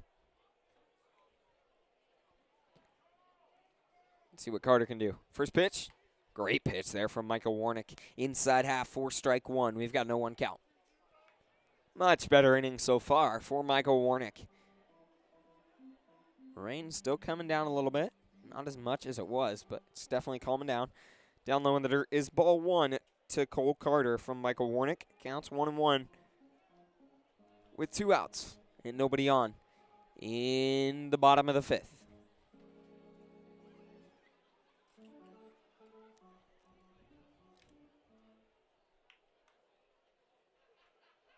Down low in the dirt again from Michael Warnick. He spikes that one in front of the plate.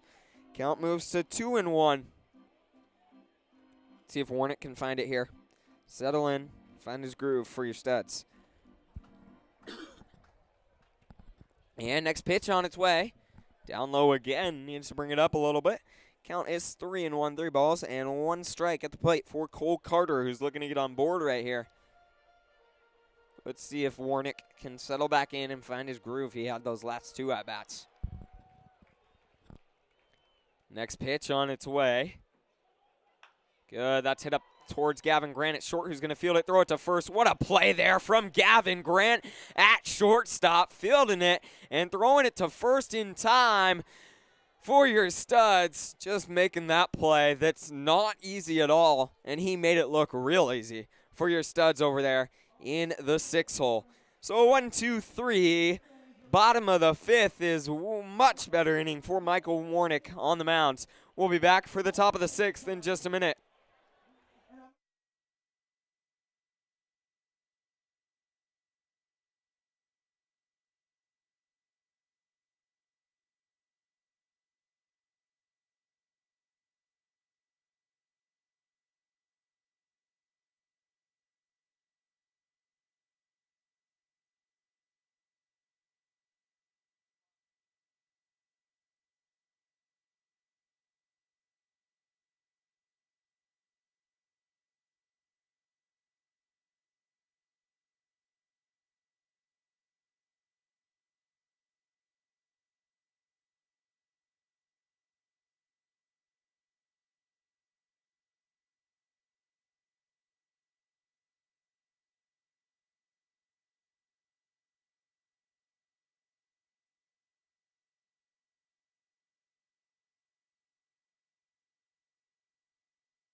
Kyle Bowe stepping in, leading things off for your Studs in the top of the 6th inning. They lead 4-2, and Bowe is 0 for 2 on the day, looking to turn that around right here and get things going for your Studs in the top of the 6th inning. They've only had 1 base runner the last 12 at-bats. 13 at-bats. So Kyle Bowe looking to end that streak and get the bats going again. Haven't had anything since the 1st inning. Next pitch. Called strike 1 there to Kyle Bowe. We've got a 1-1 count. Once again facing Joseph Riley on the mound, who's got quite a bit of velo behind him. That one called strike 2 from Joseph Riley. So a 1-2 count at the plate for Kyle Bowe, looking to do something right here for your Studs. That ball popped up into shallow right field. Running back is the first baseman. That's going to drop fair, and no one's there at second. Kyle Bowe keeps running. Oh, they said that was foul. That looked fair to me. I got a little ahead of myself. That looked very fair to me on that one. Looked like it dropped, but maybe not. Kyle Bowe heads back to the plate with a 1-2 count. Got a little ahead of myself there. And so Bowe heads back to the plate. 1 ball, 2 strikes. Next pitch on its way. Swung on, fouled back into the netting. Good hack there from Kyle Bowe. Staying alive.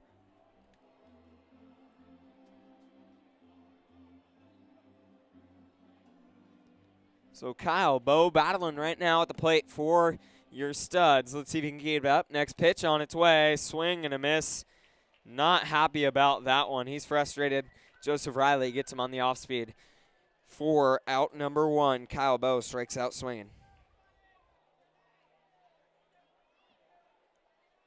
Henry Cheney stepping into the plate now. 0 for 1 with a walk on the day. So let's see what Cheney can do here for your studs. They're going to do some work. Cheney's going to lay down a bunt, but it's going to go foul right there down the first baseline. We've got a 0-1 count on the plate. At the plate. Henry Cheney stepping in. 0 balls, 1 strike. And he's looking to get on board right here in the top of the 6th for your studs. He's going to foul that one out of play. Foul. It's going to drop off the fence there along the first baseline. So 0-2 now for Henry Cheney. Let's see if he can battle in.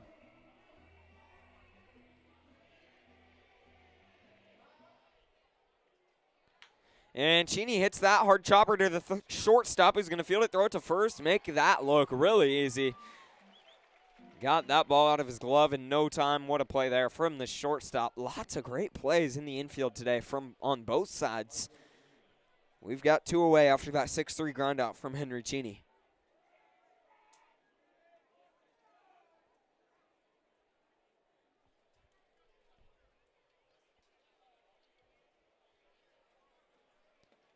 First pitch on its way to R.J. Green. He watches it slide by down low for ball 1.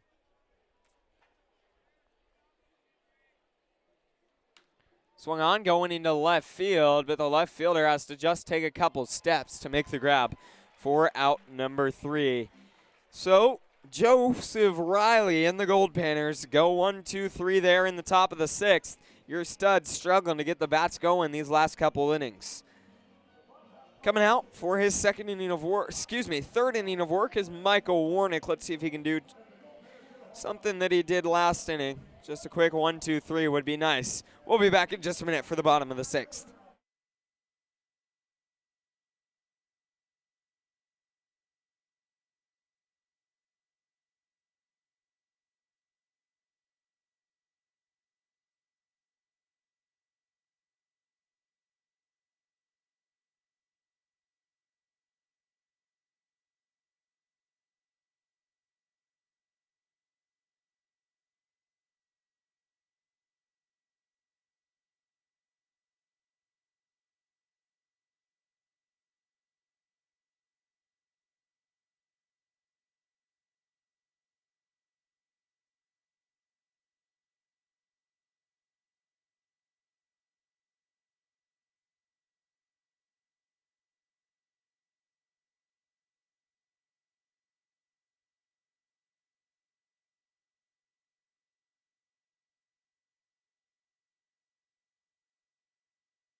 Back here in the bottom of the 6th, leading things off for the Goldpanners is the catcher, Aaron Kim, and he's looking to get things going for them. They couldn't do anything in the bottom of the 6th against Michael Warnick, who fired a 1-2-3 bottom of the 6th. Let's see if he can do the same thing right here in the 7th. First pitch on its way to Aaron Kim, way inside and down low for ball 1. Kim is let's see here. 1 for 2. And reached on an error in his first at bat. Next pitch on its way from Michael Warnick, popped up, going foul. It's just going to be over the press box here. Count's going to move to 1-1 for Aaron Kim.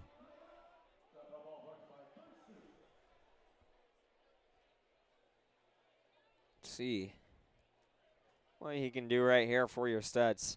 Next pitch on its way from Warnick. Big swing and a miss there. Gets him on the off speed at the plate. Great pitch from Michael Warnick for strike 2. We've got a 1-2 count.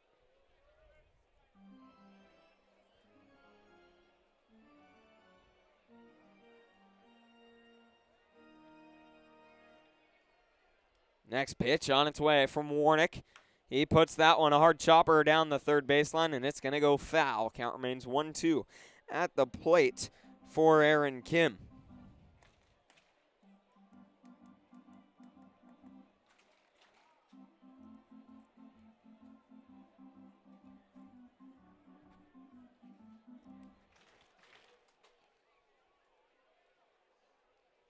And the 1-2 from Michael Warnick in the windup. Swung on that one down low in the dirt. It's going to be a drop third strike. Brady Hinkle's going to field it, throw it down to first. What a play there from Michael Quinlan. Oh, yes. What a play from Michael Quinlan there at first.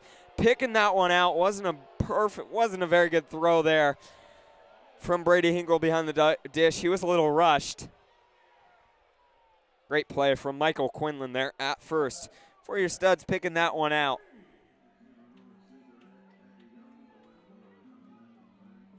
So we've got one away. The crowd here not very happy with that call from the umpire.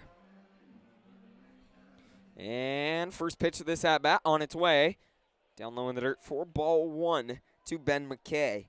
McKay, who is 1 for 2 so far today for the Goldpanners.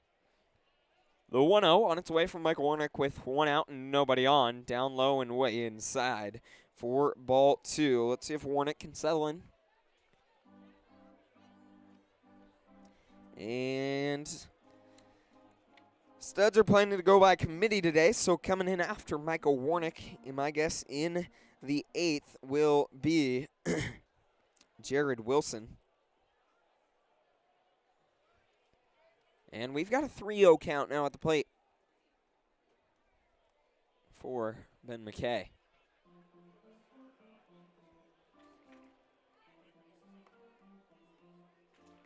Let's see if he can find the zone right here on this next pitch. Yes, he does. And therefore, strike 1. We've got a 3-1 count at the plate for Ben McKay, looking to get on board right now with 1 out and nobody on in the bottom of the 7th for the Goldpanners.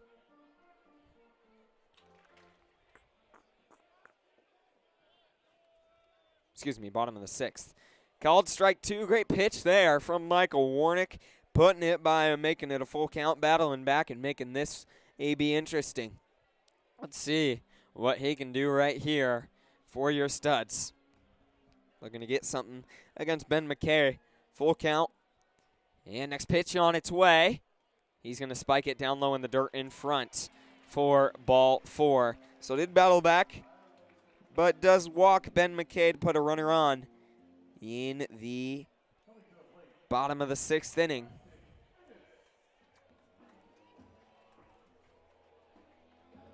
So that'll bring up Braxton Innes, the right fielder, who's 0 for 2 on the day.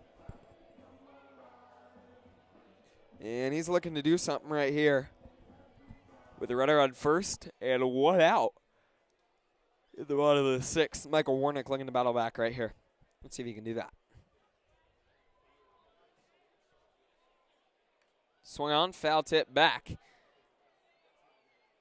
Count moves to 0-1 for Braxton Innes at the plate. Little stinger there off of Brady Hinkle. But he looks like he's all good now. So an 0-1 count with 1 out. Looks like the rain has come to a halt now here in Fairbanks. And the next pitch runner's going to go. He gets a good jump, throw down there, but not nearly in time. That's going to sneak out in the outfield, but Landon Reicher's there to back that up. We've got a 1-1 count for Braxton Innes, and a big jump from Ben McKay. First stolen base of the day for either team. A really good stolen base from Ben McKay. And next pitch from Warnick. Swing and a miss. Big swing and miss from Braxton Innes to give us a 1-2 count. 1 out and a runner on second in the bottom of the 6th inning. Studs lead 4-2.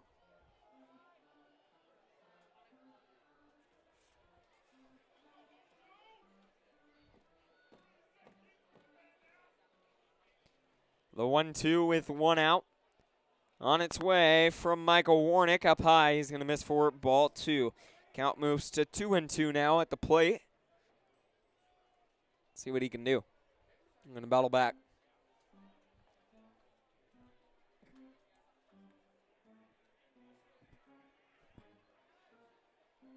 Michael Warnick looking for out number 2 right here for your studs. Next pitch, runner's going to go. Swing and a miss.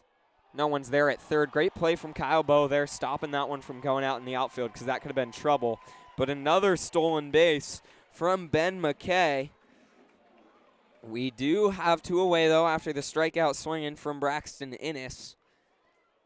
But a big jump again from Ben McKay.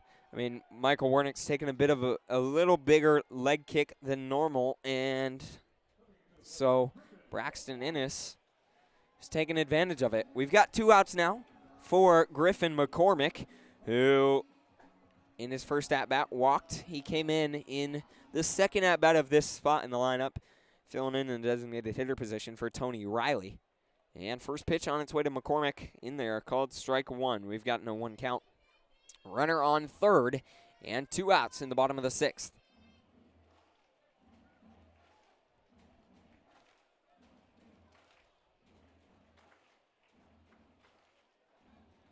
Next pitch on its way. Down low for ball 1. We've got a 1-1 count now at the plate for Griffin McCormick. Runner on third and 2 outs for the Goldpanners.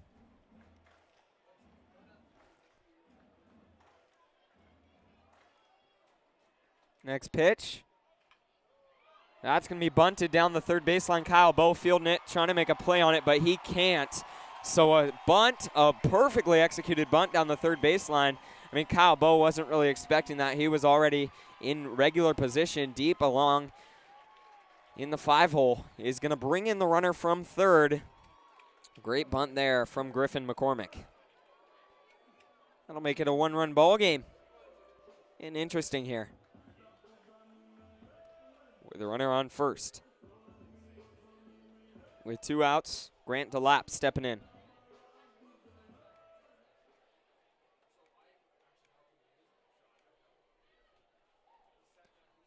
First pitch to DeLapp, called strike 1. We've got no 1 count. DeLapp 1 for 2 on the day. So looking to do something right here for the Goldpanners with a runner on first and 2 outs. And DeLapp's going to foul that back into the net behind home plate. Count moves to 0-2.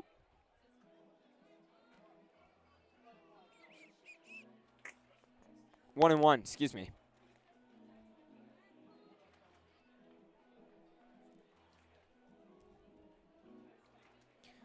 One, running on first, 2 outs, bottom of the 6th inning. Next pitch, popped up, going foul right along the net. Mason Quinlan running over, but that's going to drop on top of the Studs dugout there. Count moves to 1-2.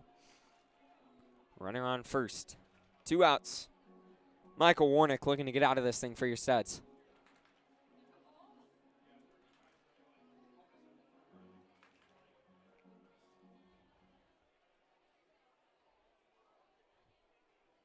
And next pitch on its way. That's going to be down low. Great work from Brady Hinkle, blocking that thing, keeping it in front. Not much more you can ask behind the dish right there. Just such a solid defensive catcher, and has really stepped up his game at the plate, especially this summer. Coming out of Tacoma Community College, Hinkle was one of 4 catchers on the squad, and he's a very good catcher, but was still number 3 on the depth chart. That's going to be down low for ball 3. He was still number 3 on the depth chart, so really didn't get any playing time this year for Tacoma Community College. And so he came out and has worked hard this summer and actually is top 2 on batting average so far this season for the Studs. So he's just done a great job. Runner's going to go. Down low in the dirt for ball 4 is going to be a walk for Grant DeLapp. And we've got runners on first and second.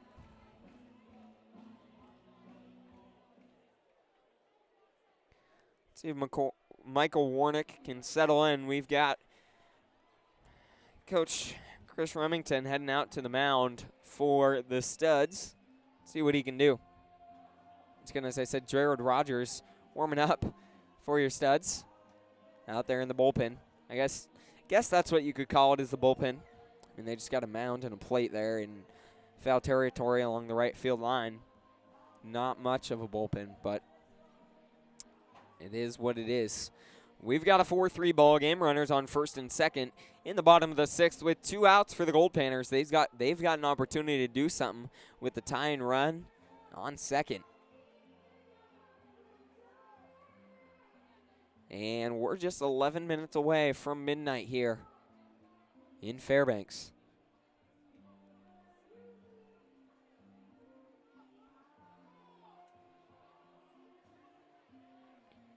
And a quick meeting, you could say quick, out there at the mound. Everyone's going to stay where they're at. We've got 2 away with runners on first and second. Michael Warnick just going to look to get out of this thing for your Studs. Back to the top of the lineup is the Goldpanners. Colin Runge stepping up for the 4th time today. He is 0 for 3. Looking to turn that around right here. Is Colin Runge. Has made quite a few very good plays over there at third. Has a really good glove. First pitch of this at-bat down low in the dirt. Great work once again from Brady Hinkle there behind the dish. We've got a 1-0 count.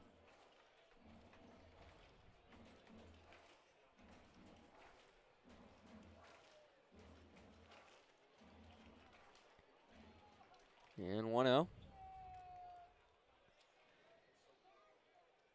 Next pitch from Warnick, hit deep into left field. Going back at the warning track there in left field. What a play in left field there for your Studs. RJ Green tracking that one down at the wall. That looked like it was going to be trouble, but a phenomenal play out there in left field from RJ Green, tracking that down at the warning track for out number 3. Great play there from RJ Green to stop the Goldpanners from scoring a few more. We'll be back in just a minute for the top of the 7th. And looks like we've got something special going on. It's 11:51, just 9 minutes away. So it's the midnight ceremony starting here in just a second. And right around midnight, it's 11:51. We've got a midnight ceremony happening here at Fairbanks, at Groudon Memorial Park. Everyone lining up. People coming out to sing. We'll leave the video on for you. You can see everything that's happening. Make sure to stay tuned.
That right there was women's choir singing the Alaskan anthem.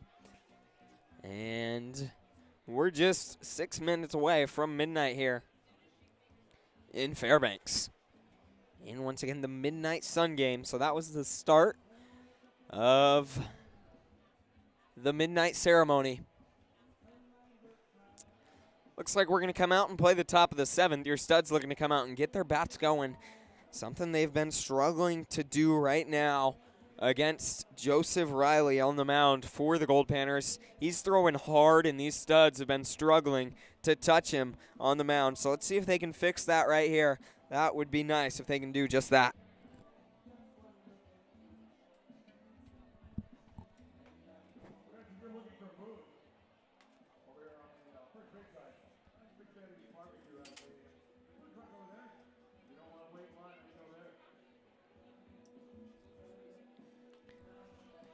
So Joseph Riley coming out for his third inning of work here in the top of the 7th inning.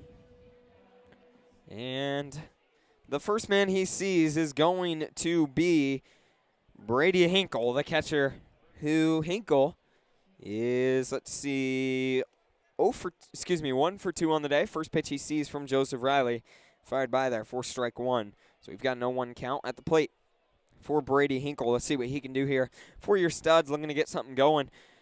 Next pitch way up high from Joseph Riley. We've got a 1-1 count. Once again, top of the 7th inning. Studs leading 4-3. That's called strike 2 there on Brady Hinkle. So he's got a 1-2 count at the plate. Let's see if he can settle in and get something going right here for your Studs. Looking to go on board. Next pitch, swing and a miss on that one. The off speed from Joseph Riley, who's looked real solid so far for the Goldpanners in his innings of relief. That's his 4th strikeout already. That'll bring up Gavin Grant, the anchor and the shortstop for your Studs. He is 0 for 2 on the day. Let's see if he can settle in and change that right here against the Goldpanners. First pitch from Joseph Riley, fired in there. I mean, he's got to be sitting 95, 96. He's got quite a bit of velo on him right now.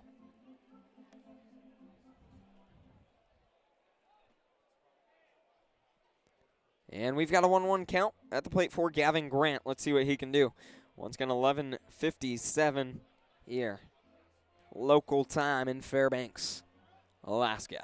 The 1-1 on its way. Big swing and a miss there from Gavin Grant.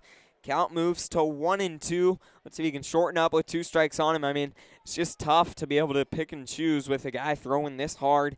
Something really not many of these Studs have faced before. Swung on, hit back up the middle. That's going to be a base knock for Gavin Grant. Just hitting the fastball with an 0-2 count. Takes it back straight up the middle. Great hit there from Gavin Grant, making the adjustment and getting on board. So great work from Gavin Grant right there. After the base knock, hard hit ground ball up the middle. That'll bring us to the top of the lineup and bring up Landon Riker for your Studs. So actually that's like the 4th or 5th time this has happened today that because it's not really a bullpen out there in right field. It's just a mound and a plate. There's no backstop or anything. And Landon Riker pops that into deep center field. Going back as the center fielder is going to make the grab. And we've got 2 away in the top of the 7th inning.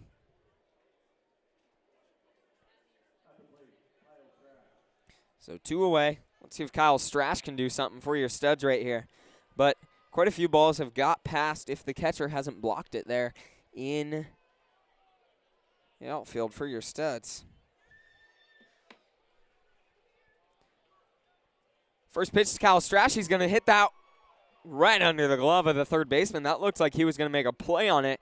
That would have been something else, but it gets under his glove. A base knock for Kyle Strash there.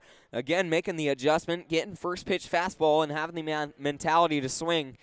I mean, you don't have much time to decide when someone's throwing this hard. Big hit there from Kyle Strash down into the 5-6 hole.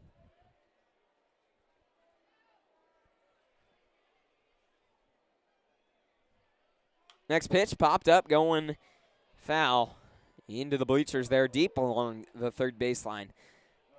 So Mason Quinlan at the plate now. Let's see what he can do. And time is going to be called as it's 11:59 p.m. Let's see if they're just having a quick meeting out there or if they're calling it because it's midnight. Well, not calling it, but calling time to give the ceremonies. Not sure, it looks like it's just a mound meeting happening out there on the mound. Coach Miles Kaiser having a word with Joseph Riley out there on the bump. 11:59 right now. And clock just struck 12. It's officially midnight here in Fairbanks. Midnight Sun game happening right now. So let's see what your studs can do. They can get something going right here.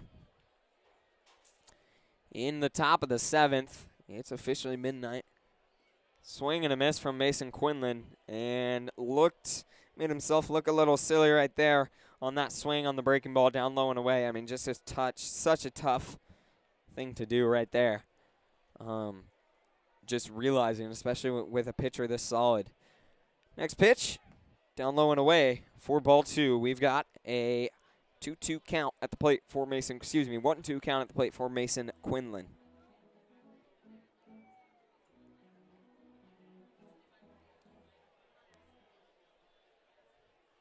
Down low, that's going to be ball 2, and we've got deuces for Mason Quinlan. That is a mistake there from the catcher, so an E2 is going to put Gavin Grant on third. The catcher tried throwing down and back-picking Gavin Grant there at second, but Grant was able to get back in time, but also the throw went out into the outfield. Gavin Grant with a little bit of speed, he was able to get over to third in enough time. So we've got runners on the corners for your studs. Down low for ball 3 to Mason Quinlan. 3 balls and 2 strikes, a full count, big time pitch right here for both guys. Next pitch. Swing and a miss, drop third, strike. He's going to try to beat it out, but the throw is going to be there in time. So your studs threaten. They do get a couple base knocks. Their first hits since the first inning, but they can't do anything with it. We head to the middle of the 7th, and looks like this is going to be a bit of an extended 7th inning. Or, extended middle of the 7th, as it is officially 12:02. I don't know, never mind. The Goldpanners are doing their song they do in the middle of the 7th. Instead of singing Take Me Out to the Ballgame, they've got their own song with their mascot in the middle of the 7th. Time to stretch for everyone back home. We'll be back in just a minute for the bottom of the 7th. Once again, coming out on the mound is going to be Jared Wilson. Let's see what he can do.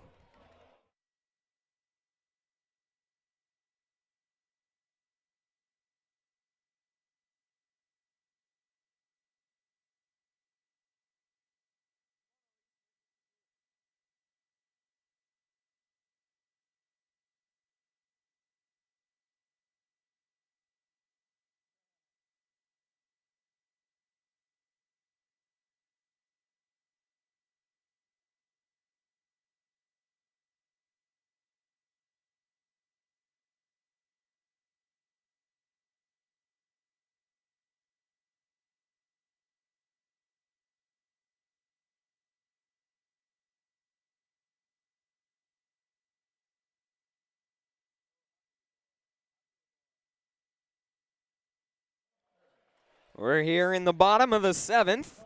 Jared Wilson, as I said, coming out of the Minnesota Twins organization, an ex-professional. He's coming out and looking to do some work on the bump for your studs, the 3rd pitcher of the day, and he is very firm. Throws right around 95, 96 on his fastball. Just a dude on the mound, to say the least, for the studs.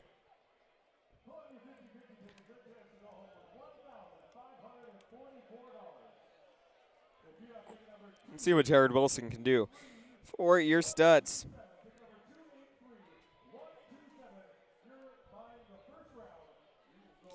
And the first man that will be facing Jared Wilson on the bump is going to be Blake Porter. Jared Wilson, his career stats, let's see here, actually has a career 3.92 ERA and a 12-10 record. First pitch from Blake Porter is popped up high and out of play for foul ball. Officially counts as strike one, so we've got no one count.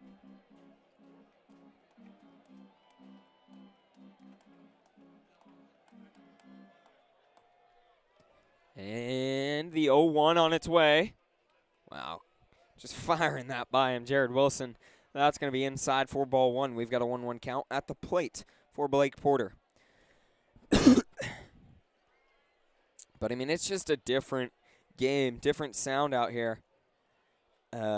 When guys are throwing this hard, the ball popped up, going out of play. I mean, when the ball hits the mitt at 95, 96 miles per hour, it's just a different sound. It's a whole different game, something you don't see too often in, I mean, for me, college ball and high school. I shouldn't even say too often. I haven't even seen it before this, so it's pretty cool. But, yes, Jared Wilson got quite a bit of velo on him for your studs. We've got a 1-2 count as that one was fouled back. And taking a quick break. Stepping back into the box is Blake Porter.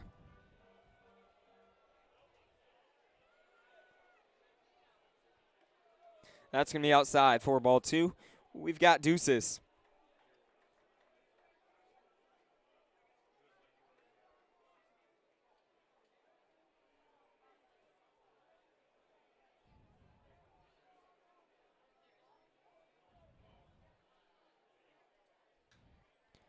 That ball is going to be fouled off of Blake Porter's foot. That one's got to sting a little bit extra there as he fouls that one straight back down.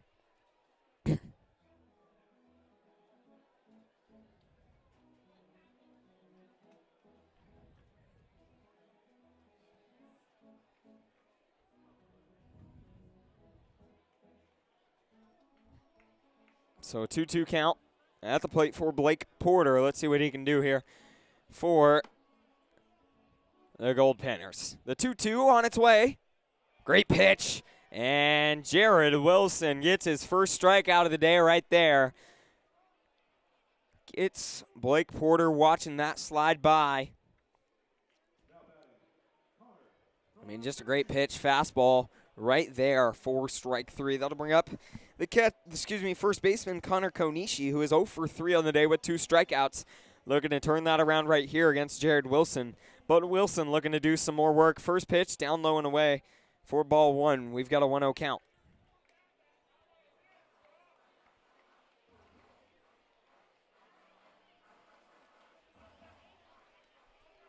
So 1-0 count with 1 out. Next pitch on its way. Swung on, popped up, going out of play into the parking lot back here behind the press box. Count is 1-1. With 1 out, nobody on in the bottom of the 7th inning for the Goldpanners.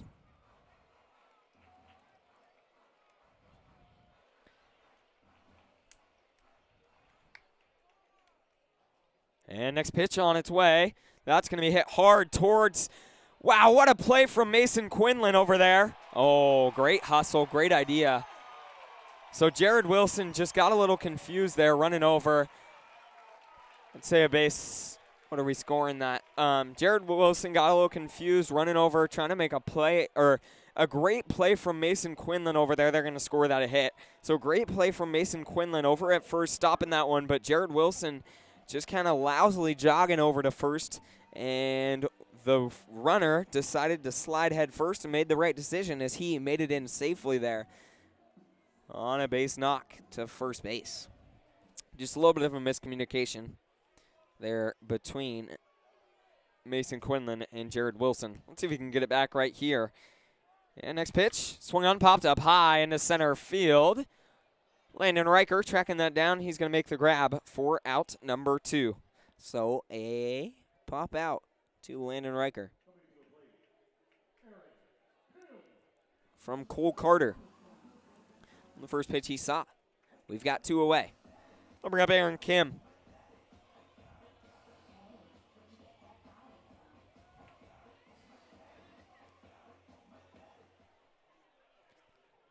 So 4-3 ball game here in the bottom of the 7th inning. 2 outs. And 1 on right over there at first. Time is called. Batter calls time on that one.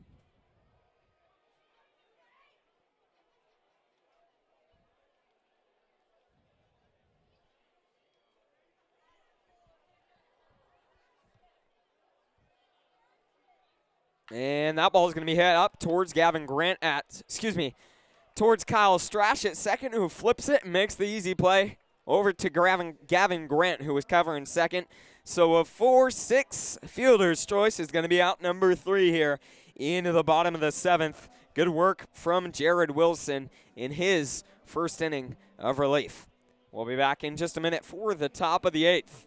Stay tuned.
Goldpanners coming out and bringing in a new pitcher on the mound, Gavin Saunier, number 27, out of LSU Alexandria, the junior there. And Saunier, originally from Kinder, Louisiana. So stayed home. Looks like he throws pretty firm as well. He's taken over once again for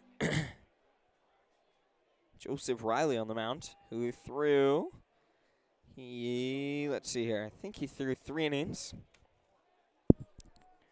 Yep, so the 5th, 6th, and 7th was Joseph Riley's innings of work, and coming in the 8th is Saunier for the Goldpanners. Leading things off for the Studs is going to be the designated hitter number 25, Ryan Budnick. So let's see what Budnick can do against Saunier.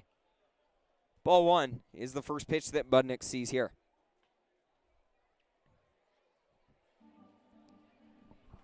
So 1-0 count. Ryan Saunier coming in and looking to do some work for the Goldpanners right here. Next pitch, way up high for ball 2 from Saunier. So 2-0 count.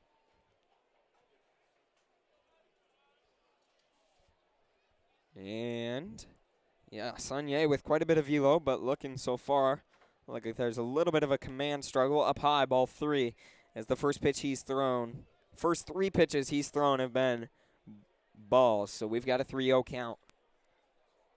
Joseph Riley's final stat line, 2 hits and no earned runs. No walks. That's going to be in there for strike 1 from Sanye. He finally finds the zone there to make it a 3-1 count.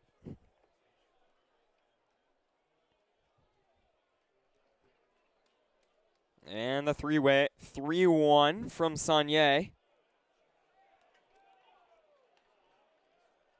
3-1 from Ryan Sanye was up high for ball 4 to Ryan Budnick. So Budnick walks on 5 pitches to get things going for your Studs in the top of the 8th inning. That's a good way to get things going right there. We've got a runner on first.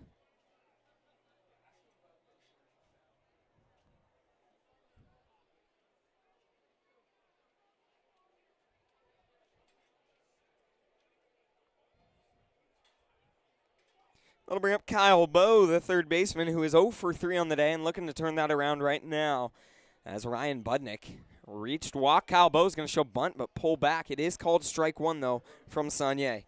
We've got an 0-1 count at the plate for, Gavin Sanye. An 0-1 count at the plate for Kyle Bowe. Let's see what Bowe can do.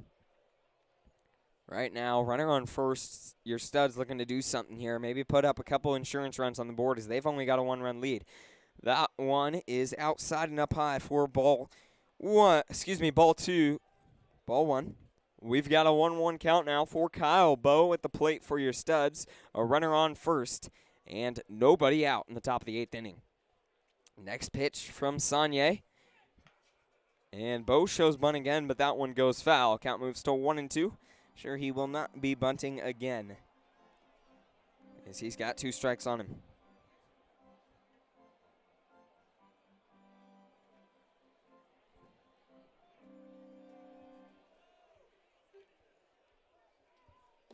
And Bowe stepping into the box, a 1-2 count, runner on first, nobody out in the top of the 8th inning. Next pitch on its way from Gavin Sanye.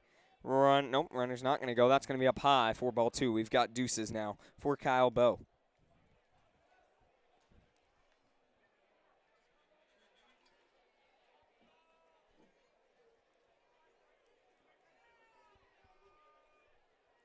And the 2-2, way up high and away for ball 3. I'll make it a full count now at the plate for Kyle Bowe. He's looking to do something right here with 3 balls and 2 strikes. Goldpanners already do have someone warming up out there in the bullpen, though. Next pitch, swing and a miss there from Kyle Bowe. Gavin Sanye gets his first out via strikeout there on Kyle Bowe, who strikes out swinging for the 2nd time today. That'll bring up Henry Cheney, the right fielder for your Studs, who is 0 for 2 with a walk on the day. 4th at bat right here, looking to do some work. See what he can do, running on first.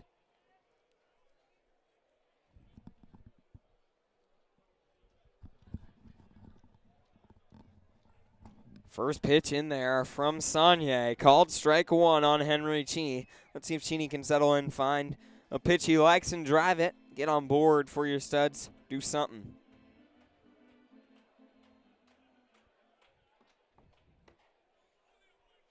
And next pitch in there for strike 2 from Sanye. Looks like he's starting to find the zone a little bit now. Let's see if Henry Cheney can do something. 2 strikes on him. Shorten up, looking to just put a ball in play right here is Henry Cheney. The 0-2. Runner on first with 1 out. Got to be expecting a fastball. Down low and away for ball 1. So 1-2 count.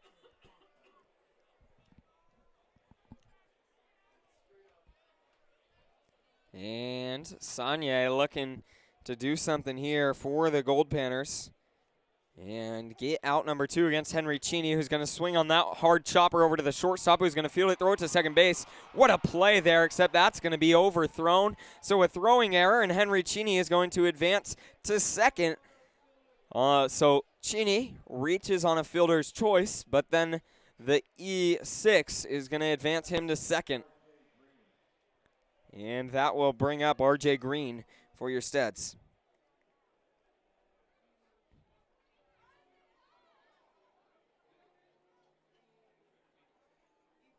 So 4-6 and a throwing error, 6-4, and an error on the second baseman throwing it over to first. Advanced Henry Cheney to second.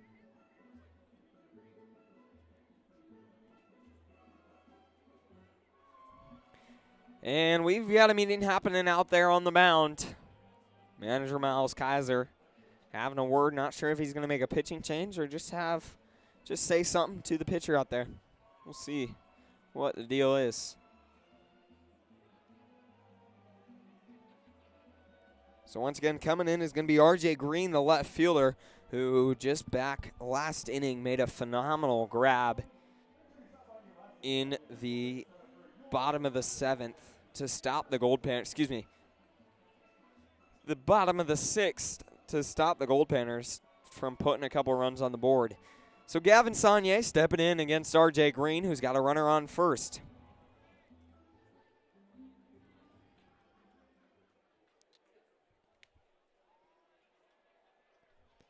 Let's see what RJ Green can do right here for your Steads. He's 1 for 3, and he's going to hit that chopper over to the second baseman, who's going to field it, throw it to first in time.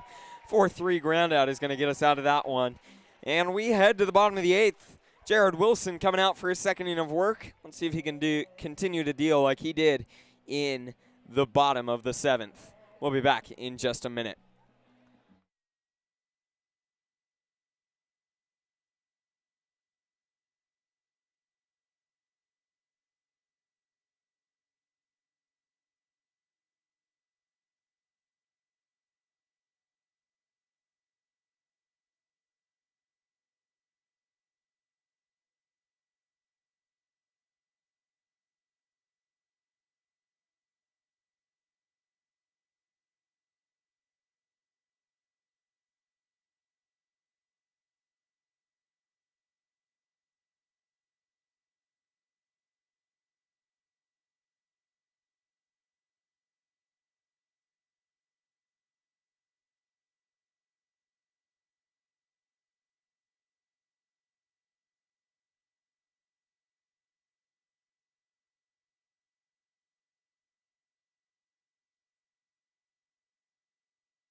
Leading things off for the Goldpanners in the bottom of the 8th is going to be the second baseman, Ben McKay, who's looking to come out and do some work against Jared Wilson.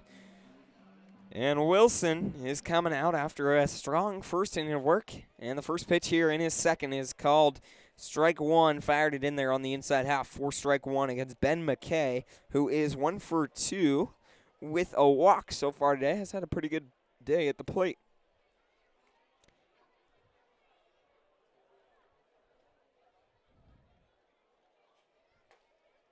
That ball called strike two, right there.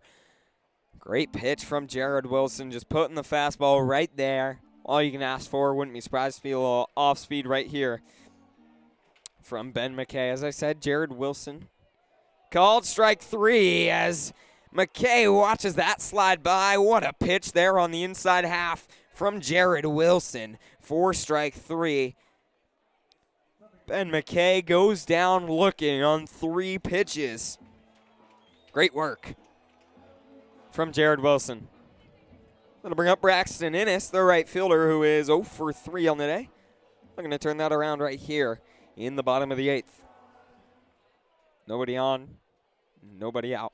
Nobody on, 1 out in the bottom of the 8th inning. First pitch of this at-bat to Innes, fired in on the inside corner, 4-1. What a pitch there from Jared Wilson, and he's looking real good right now for your Studs. But as I said, Wilson out of the Minnesota Twins organization. Played a couple years in their organization, got up all the way to high A, but ended up getting dropped and is now trying to make his way back.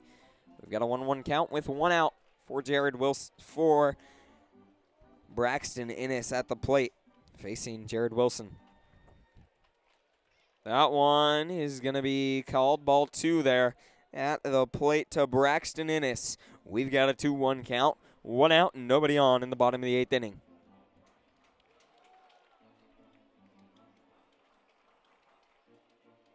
And next pitch on its way from Wilson, swung on, fouled back. And if that was about 10 feet to the right, that might have come back and killed me here in the press box. But luckily it wasn't. So we've got a 2-2 count at the plate here for Braxton Innes, looking to do something against Jared Wilson right now on the mound for your Studs. And Wilson looking to get something right here against Braxton Innes. Let's see what he can do.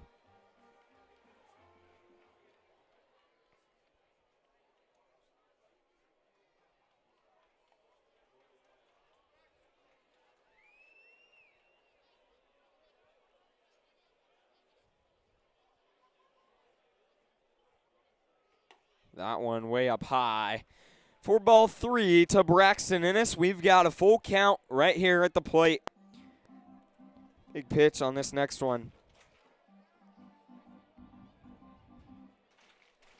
Let's see what Jared Wilson can do right here against Braxton Innes, looking to get something. And big swing and a miss on that one, up high and away. Great pitch from Jared Wilson, fooling him on that one and making him bite the bait there. The high bait up and away. What a pitch there from Jared Wilson. 4-3. His 3rd strikeout in only his 6th at-bat. Excuse me, yes, 3rd strikeout in only his 6th at-bat. Great work from Jared Wilson. That'll bring up Griffin McCormick right here. Let's see what he can do.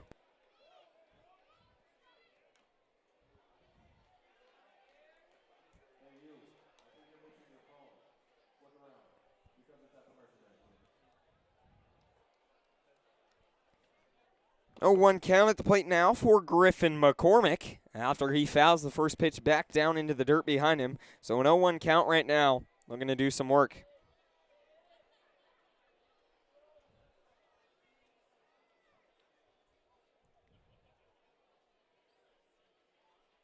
And next pitch on its way inside. That's going to be ball 2. Count moves to 0-2. Excuse me, 1-1. That's ball 1. So a 1-1 count at the plate for Griffin McCormick, who is one for one with a walk today. So reached base both times he's been up. Subbed in for Tony Riley in the 2nd inning. And we've got a 2-1 count.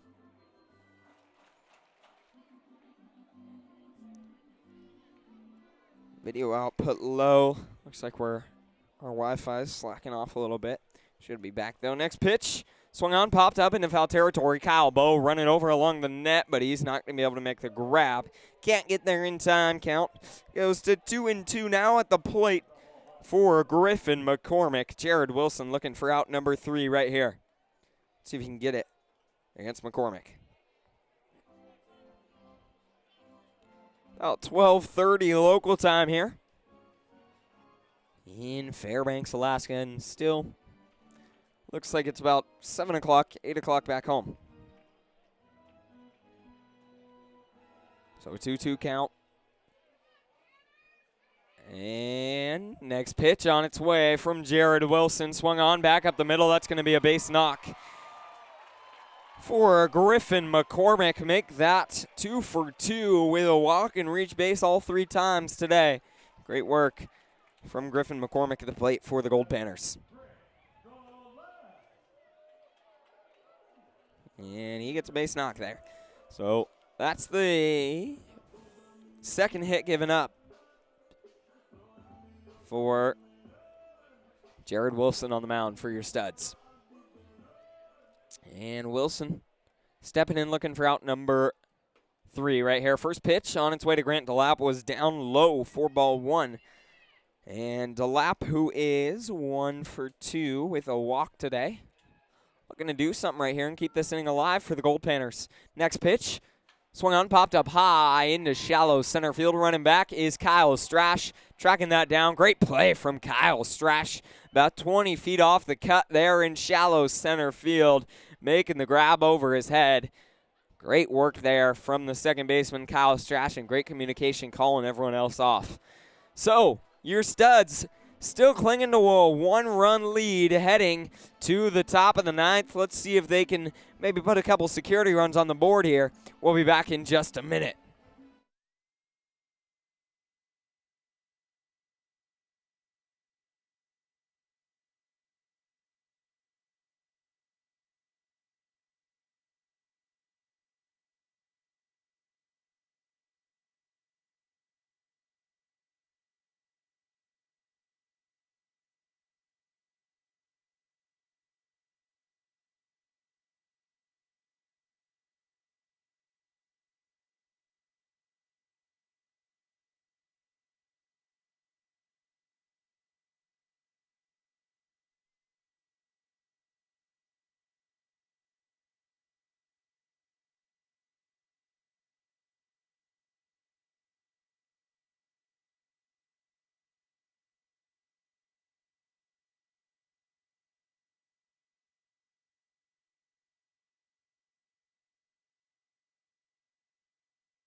Back here live in the top of the 9th inning, Brady Hinkle leading things off for your Studs, and he's looking to get something going right now as they're looking for a couple insurance runs, as their last time up to bat is right now.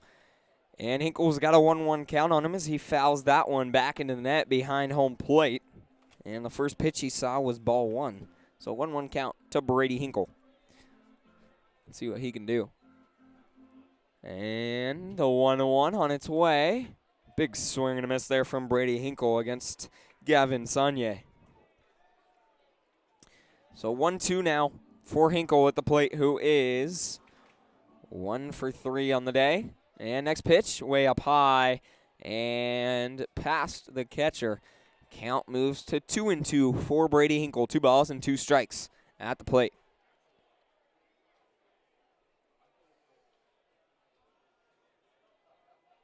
And next pitch on its way.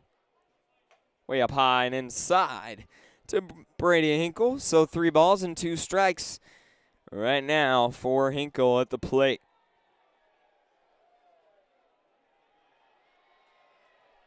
Next pitch. Swung on, fouled back. Behind home plate. Looks like we got a little wave going on. At least the fans are attempting to get a wave going here at Groudon Memorial. 12:33 local time. Thanks for everyone staying tuned. I'm sure most of you are back home watching. And Hinkle pops that into right field. The right fielder running over. He's going to make the grab for out number 1. And for those of you back home, it's 1:30. And yes, the wave is going. It's making its way over here. And it about died.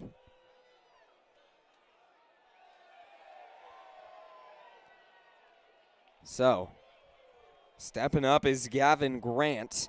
And Grant, who is 1 for 3 on the day, looking to do something. First pitch. Ball 1 to Gavin Grant.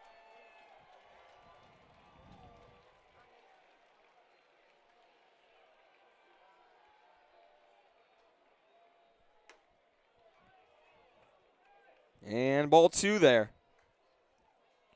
to Grant. He's looking to do something right here against Gavin Saunier. Gavin Grant pops that up high into shallow center field. That's going to drop, and a base knock for Gavin Grant. His second of the day. Big hit there for Grant to make himself 2 for 4 right there. What a hit for Gavin Grant. And that will put a runner on first with only 1 out for the leadoff man, Landon Riker. Let's see what Riker can do, who is 0 for 3 and also got hit by pitch. And time is called. Looks like Miles Kaiser is going to go out there and have a word, if not make a pitching change for the Goldpanners. We'll be back in just a minute to let you know how this all plays out. Stay tuned.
So, yes, we do have a pitching change here in the top of the 9th. Coming in is Cameron Walker, who's taken over for Gavin Saunier, who threw 1 1/3 innings and gave up 3 hits. Excuse me, 1 hit.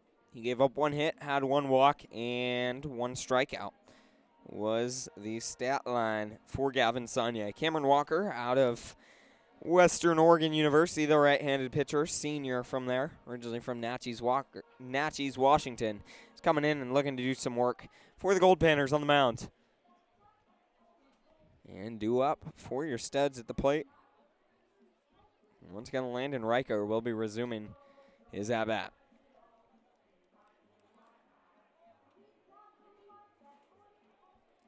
See what Riker can do here against Cameron Walker.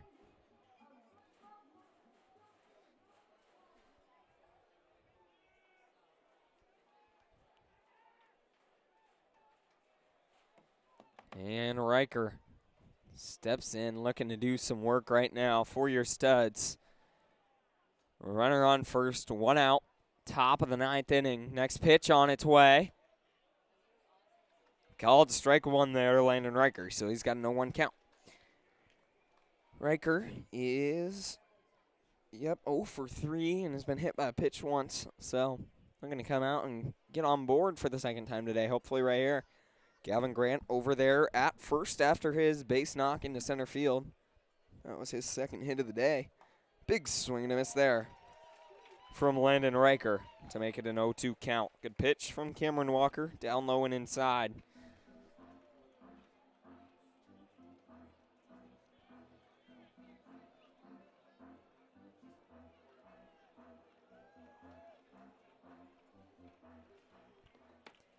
And next pitch from Walker, swung on, hit down the first baseline, but it's going to go foul just barely. Landon Riker stays alive right there at the plate. He heads back with an 0-2 count and 1 out and a runner on first.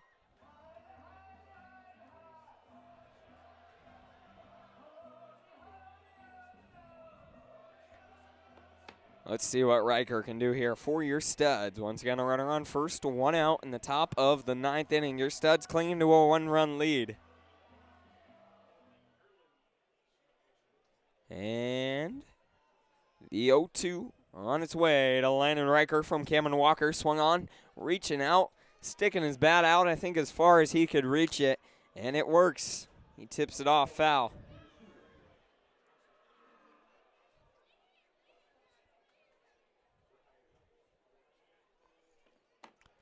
Oh-2 still. And Walker looking back, Gavin Grant over there at first. The 0-2 on its way for the third time today. For third time this at bat.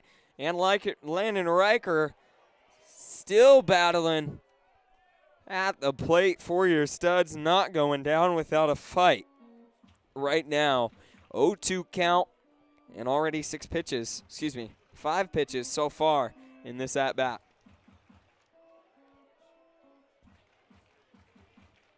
Let's see what Riker can do here for your Studs. And the 0-2 on its way for the third time from Cameron Walker. Riker, a chopper over towards the third baseman who's going to field it and make a good. Oh, you're kidding me. You're kidding me. It looked to me like Landon Riker beat that one out, no question about it.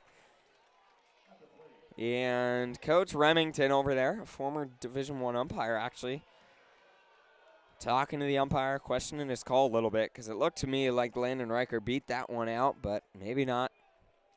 We've got 2 away. Gavin Grant did advance to second, though.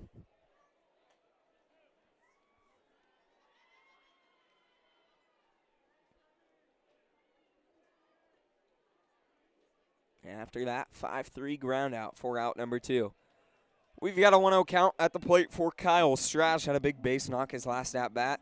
And looking to do something similar right here. 1-0 count. Runner on second. So 1 in scoring position for your Studs. Swing and a miss there from Kyle Strash. Makes it a 1-1 count. Let's see what he can do here for your Studs. About 12:45 local time. Getting in there in the top of the 9th. And next pitch on its way from Walker. Swung on, chopper over towards the shortstop who's going to field it. Throw it to first in time. A 6-3 ground out is going to get us out of the top of the 9th. Your Studs go down without any more. So they hold on to a 1-run lead heading into the bottom of the 9th. Let's see if Jared Wilson can come out and do some work. Just needs 3 outs. We'll be back in just a minute to see if the Goldpanners can put up a fight or if Jared Wilson can close this one out.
And in the bottom of the 9th inning, leading things off for the Goldpanners is going to be the leadoff man, Colin Runge. See what he can do here.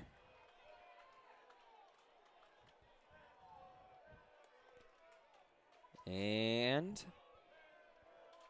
first pitch he sees from Jared Wilson is in there for strike one. Great pitch for 0-1. Once again, Colin Runge here in the box.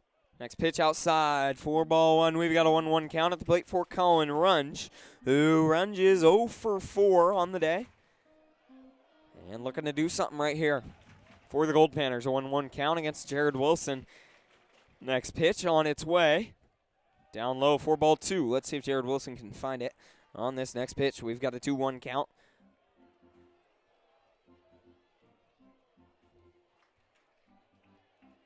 And next pitch on its way. Way up high, 4-3. So Jared Wilson struggling to find the zone these last couple pitches. Let's see if he can settle in, find it on this next pitch, as once again we've got a 3-1 count. Bottom of the 9th, nobody on, nobody out. Your Studs lead 5-4. Next pitch, swung on, hit hard down the third baseline, but that's going to go foul and make it a full count. 3 balls, 2 strikes. Big time pitch right here for Jared Wilson. See what he can do. And Jared Wilson from the stretch, swung, fouled back. Did they say he fouled that? Yep, he fouled it back into the fence there behind home plate. As that one fouled way back, almost took off the umpire's head. So we've got a full count still after Colin Runge battles right there and stays alive just barely at the plate.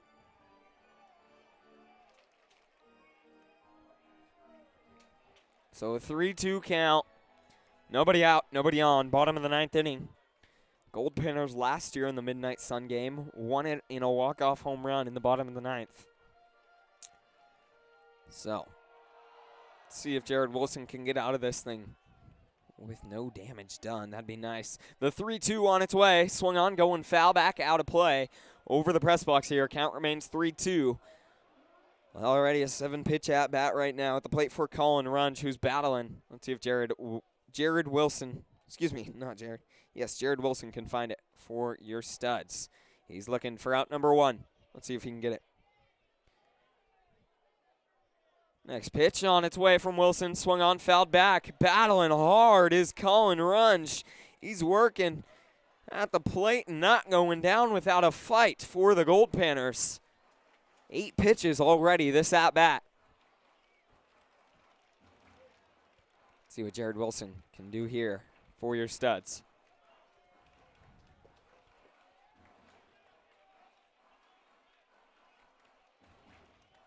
And gets the call. Next pitch. Called ball 4, so that's going to be a walk on the 9th pitch of that at-bat for Colin Runge. The leadoff man is aboard for the Goldpanners in the bottom of the 9th. See if Jared Wilson can settle in. Ground ball right here would be nice. Stepping up is Blake Porter, the center fielder, who is 0 for 3 with a walk on the day. And he's got an opportunity to do something right now. The go-ahead run is Blake Porter right here at the plate with the tying run at first for the Goldpanners. Let's see if Porter can settle in. Let's see if Jared Wilson can settle in right here for your Studs. First pitch popped up high, going out of play, and that goes out into the parking lot. That's going to one-hop and actually land on top of a porta potty there. 0-1 count at the plate for Blake Porter. Jared Wilson looking to do something right here for your Studs. Runner on first. Nobody out in the bottom of the 9th for the Goldpanners. And next pitch on its way from Wilson. That's going to show bunt, and it's going to get by Brady Hinkle. And runner's going to round second.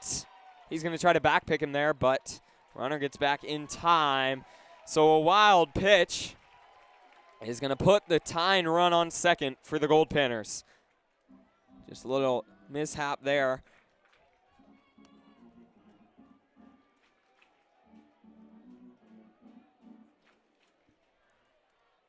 See if Jared Wilson can settle in. He's, just a great teammate there, right there, talking to Hinkle and calming him down because Hinkle was a little frustrated about that play. Obviously they're planning something to do with that runner there at second, but still, great work from Jared Wilson, putting his arm around the youngin, Brady Hinkle there, and just talking to him, calming him down after he let that one go by. We've got a 1-1 count. Wilson just looking to settle in right here for your studs.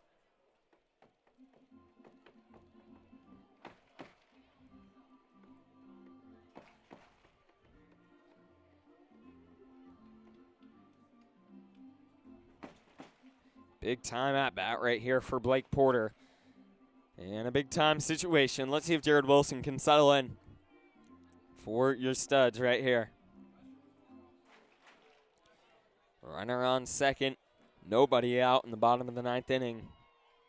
Goldpanners the opportunity to do something. And the 1-1. Nope. Patter's going to call time and step out of the box for the Panners. So 1-1 count. Someone out there warming up in the bullpen for your studs. And the 1-1 on its way. That's going to be away for ball 2. We've got a 2-1 count now. Let's see if Jared Wilson can settle in, find the zone. Do some work for your studs. Big time situation right here. In the bottom of the 9th. The tying run at second. Go ahead run at the plate for the Goldpanners. Next pitch from Wilson. Swung on, popped up, going over the press box here. That one was coming towards me. But it went up above. We've got deuces. 2 balls, 2 strikes here at the plate for Blake Porter. See what Jared Wilson can do with this one. 2-2. Runner on second with 1 out. Once again, the tying run there at second for the Goldpanners in the bottom of the 9th. And stepping out, taking a big deep breath and stepping back into the plate, into the box is Blake Porter facing Jared Wilson. Let's see what Wilson can do right here. Batter's going to call time, and it's granted. As he didn't like how much time Jared Wilson was taking there on the mound for the studs. So he steps back in with a 2-2 count. Runner on second and nobody out in the bottom of the 9th inning. Jared Wilson looking back the runner. Next pitch, swung on, fouled, going foul. These Goldpanners today have a lot of times been fouling off multiple pitches with 2 strikes on them. And, it's worked. But there's been a lot of times they've done that. And that's actually pretty solid for them, being able to keep fighting with 2 strikes on you. Let's see what Jared Wilson can do right here. 2-2. Next pitch to Blake Porter. Swung on, hit foul down the first baseline again. Jared Wilson looking to settle in. Can't tell yet who's out there warming up in the bullpen. Looks like maybe Anthony Brady. Yeah, looks like Anthony Brady warming up in the pen for your studs.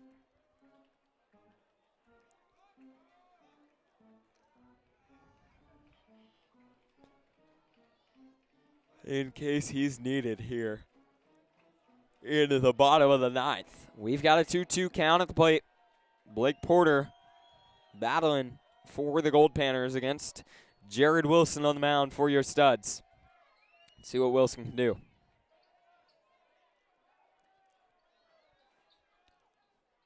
In there for strike 3. Blake Porter watches it slide by.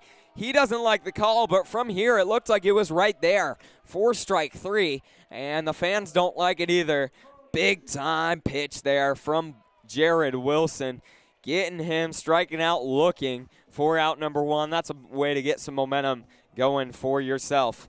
Connor Konishi stepping up, the first baseman. He is 1 for 4 on the day with a runner over there at second and 1 out in the bottom of the 9th. It's a big-time situation for him.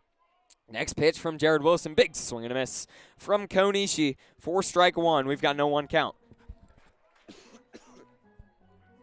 So Konishi stepping in here. Runner on second.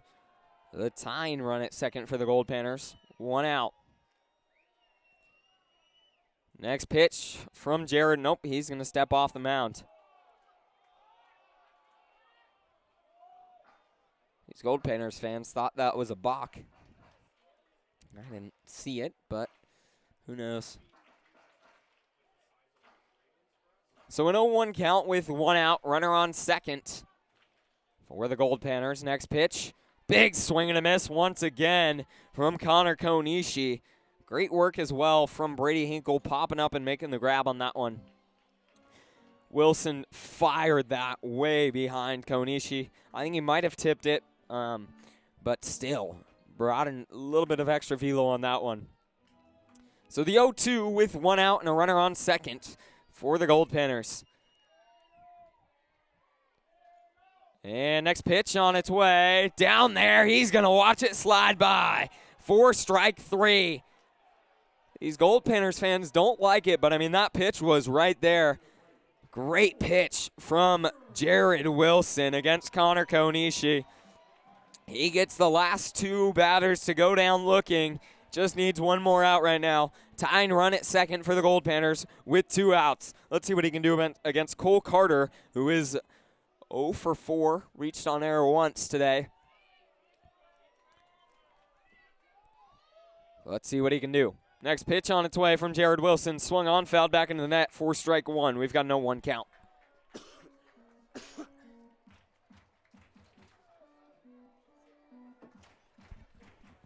And Jared Wilson getting a new ball.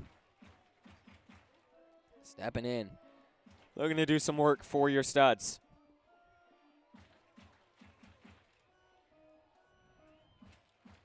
Let's see what Wilson can do right here. An 0-1 count and 2 outs.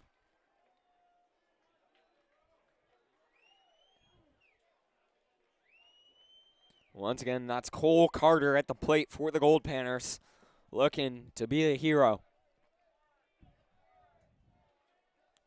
And next pitch on its way from Jared Wilson. In there, bottom half, but just missed down low for ball 1. We've got a 1-1 count at the plate for Cole Carter. He's looking to do something big right here for the Goldpanners. And Jared Wilson from the stretch, which he's been in the whole time.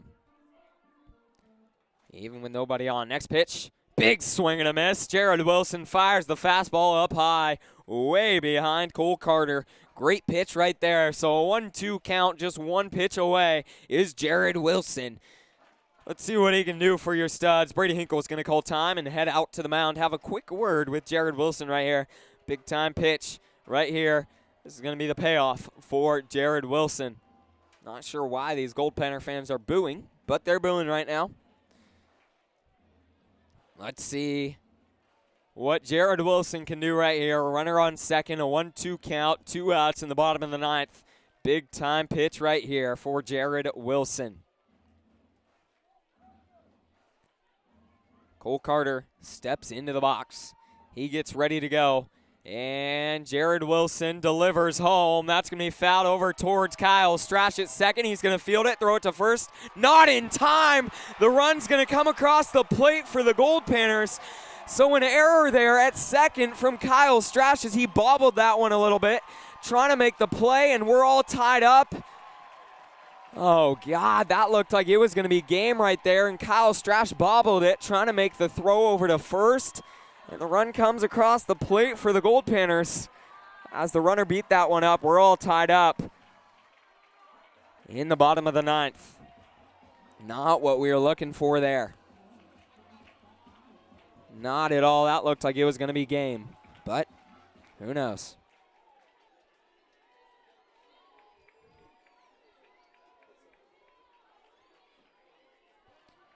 And stepping in is Aaron Kim. First pitch he sees from Jared Wilson. Down low for ball one. We've got a 1-0 count.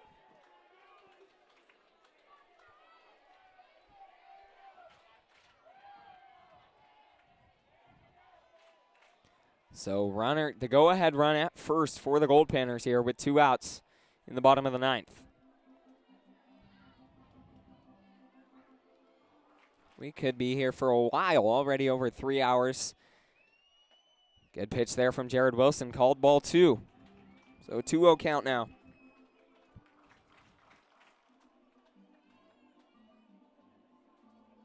Two 2 outs.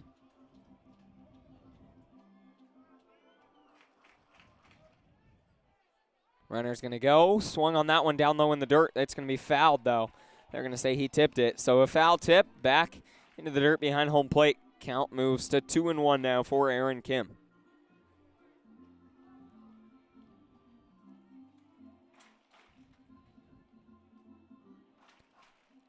That just, wow. I mean, it looked like the game was going to be over there on that last play. Ball hit, grounder to Kyle Strash, and he fielded it and bobbled it a little bit. Couldn't make the throw to first in time. And the run came across the plate. Big swing and a miss there from Aaron Kim to make it a 2-2 count. I mean, yeah. Throw couldn't make it in time, and count, I mean, the runner already took off right as he could from second.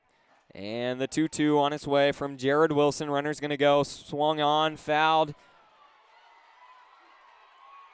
They're going to make a great play there. That's Brady Hinkle. Not sure why that ball was played because it went foul. Maybe Hinkle kicked it, but he made a good throw down to first, getting the out he needed. We are all tied up, and we're heading to extras because why not play baseball at 1 a.m. with no lights? Because we can here in Fairbanks, Alaska. Let's see if your studs can get the bats going once again here in the, I mean, something they haven't been able to do since the first, really. Haven't had any runs since the first inning. So we'll be back in just a minute for the top of the 10th inning.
Back here in the top of the 10th inning, your studs coming out looking to do some work. Leading off for them is going to be, let's see here, leading off for your studs is going to be Mason Quinlan. So at the number 3 spot in this lineup, let's see if they can get something going at the plate against Cameron Walker, who was solid his first inning of work for the Goldpanners.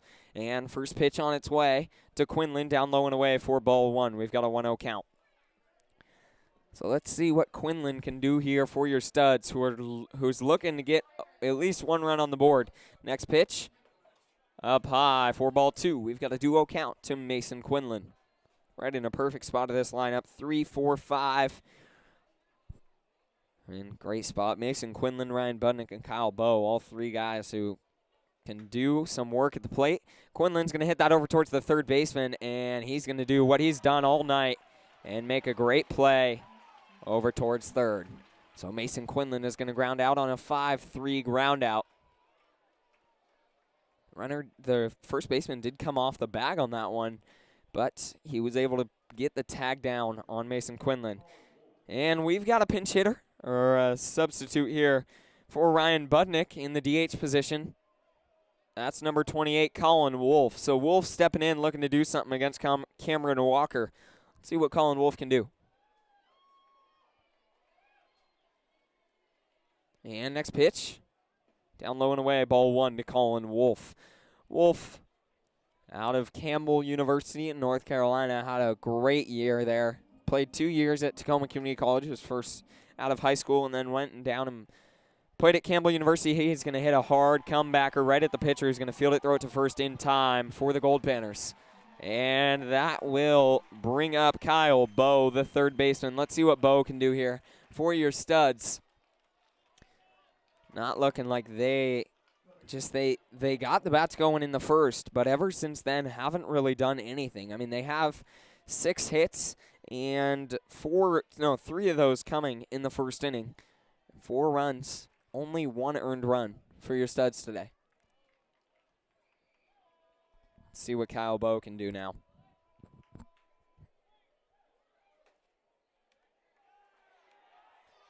And first pitch to Bowe is called strike 1. So an 0-1 count with 2 outs for Kyle Bowe. Next pitch on its way. Down, called strike 2 to Kyle Bowe. So we've got an 0-2 count now with 2 outs. See if he can shorten up. 2 strikes on him, looking to do a job right here for your Studs. And next pitch on its way from Kyle Bowe. Swung on, fouled down the first baseline. Good hack from Bowe, realizing that was going to be strike 3, and was able to swing in time to make that go foul and stay alive at the plate for your Studs. So let's see if Kyle Bowe can keep battling right here. 0-2 count with 2 outs. Next pitch on its way to Bowe. Swung on, back up the middle. That's got to hurt right off the foot of the pitcher, and it's going to go back into the gap there between the shortstop and third baseman, right in the 6-5 hole. Good work from Kyle Bowe there. Staying alive, staying electric. The veteran keeping your Studs in this thing. Let's see what Henry Cheney can do right here. And Cheney, who is 0 for 3 with a walk today. Let's see if he can turn it around right here. Once again, that's Kyle Bowe over there at first. Bowe looking to do some work.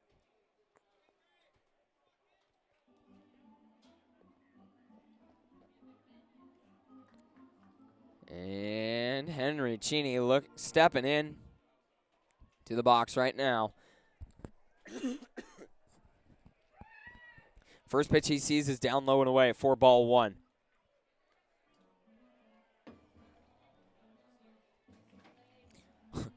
Little game of flashlight tag going on between the fans in left field and the fans in right field. Flashing their flashlights back and forth. Just having some fun out here. And once again, it's 1 a.m. And we're still playing baseball. Down low in the dirt for ball 2. We've got a 2-0 count now to Henry Cheney at the plate with 2 outs and a runner on first.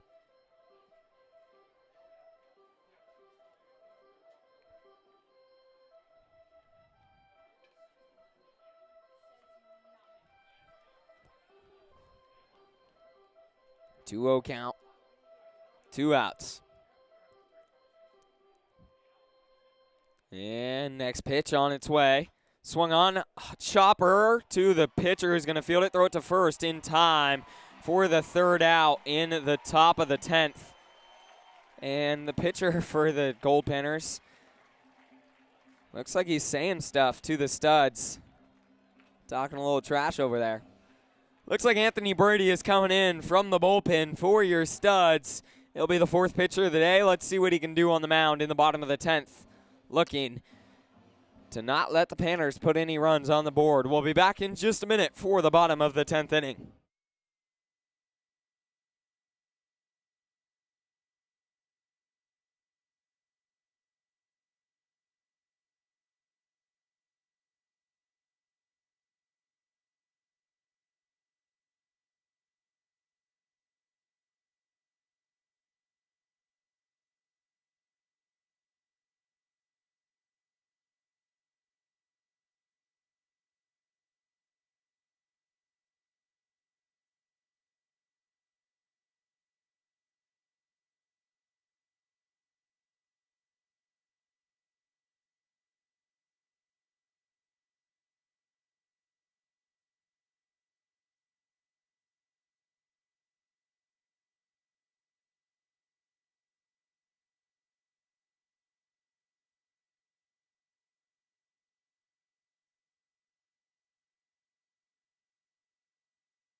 So we're back for the bottom of the 10th inning. Anthony Brady coming out on the mound for your Studs, and he's looking to come out and do some work right now and shut down this Goldpanners team in the 10th.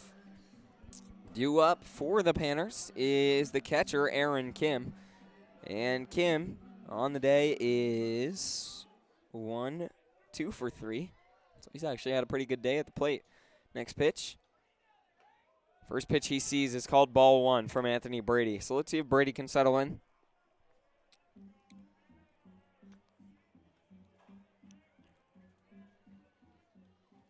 Next pitch on his way.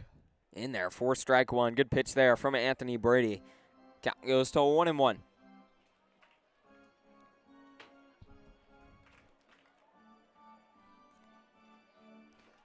And yeah, once again, we're just over 3-hour game time. That's going to be a swing and a miss there. 4-2, so we've got a 1-2 count at the plate for Anthony Brady. Just over, creeping in on 3 hours, 15 minutes of game time.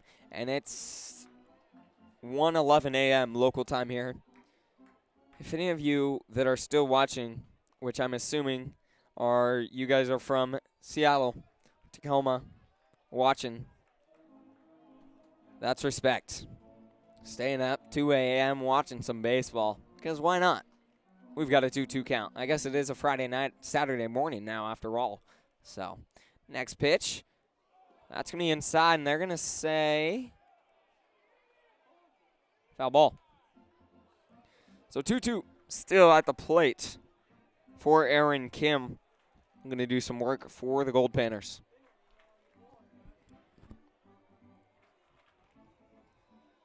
And next pitch on its way from Anthony Brady. Swung on, going foul, out of play. Count remains 2-2 at the plate.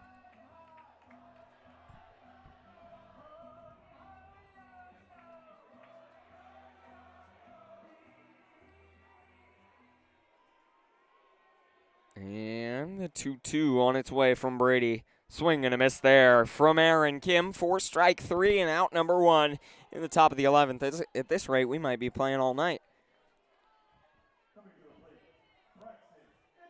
That'll bring up Braxton Ennis, the right fielder, who is 0 for 4 on the day. Looking to do some work here for the Goldpanners.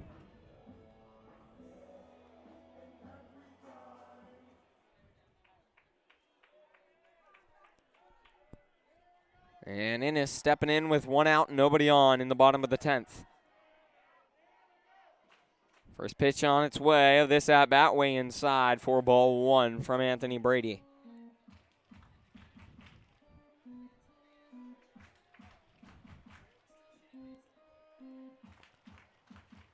One-0 count.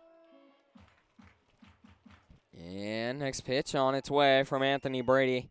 Down low and away for ball 2. Count moves to 2-0. Once again, 1 out and nobody on for the Goldpanners here.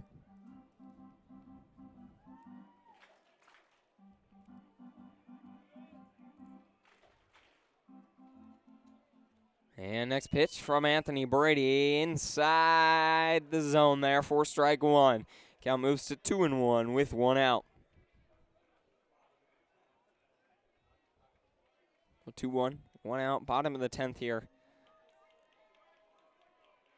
The winning run is Ennis there at the plate. That's called strike 2 there against Braxton Ennis. These fans don't like it. That looked like it was in there to me. So we've got a 2-2 count with 1 out. Anthony Brady looking for out number 2 right here against Braxton Ennis. And the 2-2 on its way. Down low and away for ball 3. We've got a full count at the plate for Braxton Ennis. He's looking to do something right here for the Goldpanners. Once again, as we're all tied up, 4-4 in the bottom of the 10th.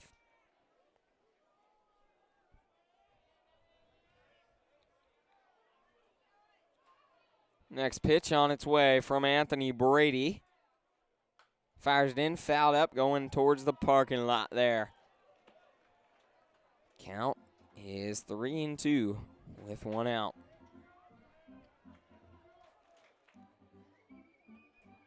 Battling at the plate right now is Braxton Ennis.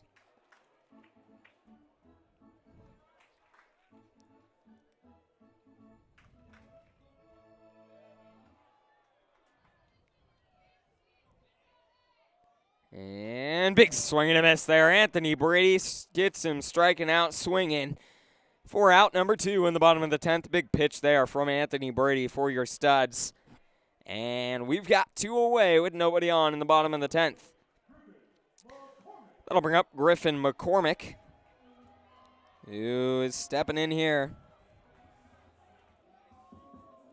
in his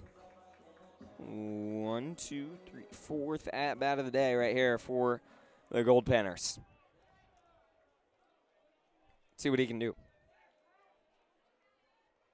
First pitch he sees from Anthony Brady down low for ball 1.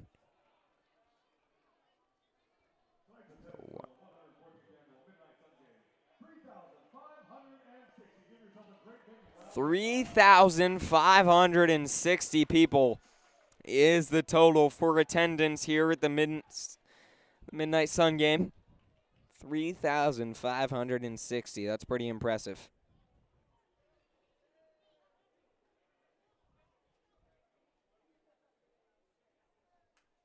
And fouled back in the net. Count goes to 1-2 with 2 outs. At the plate is Griffin McCormick looking to keep this inning alive for the Goldpanners. Anthony Brady looking to send us to the 11th right here.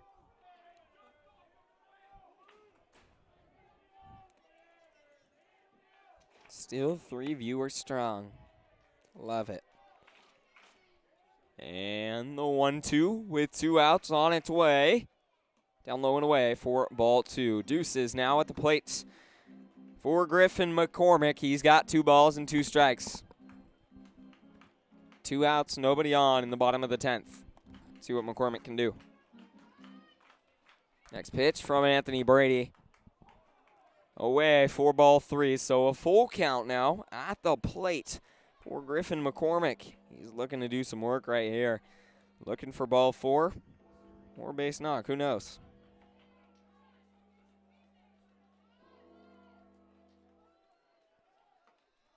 That's going to be ball 4. And Griffin McCormick is going to walk to put the first runner aboard in the bottom of the 10th.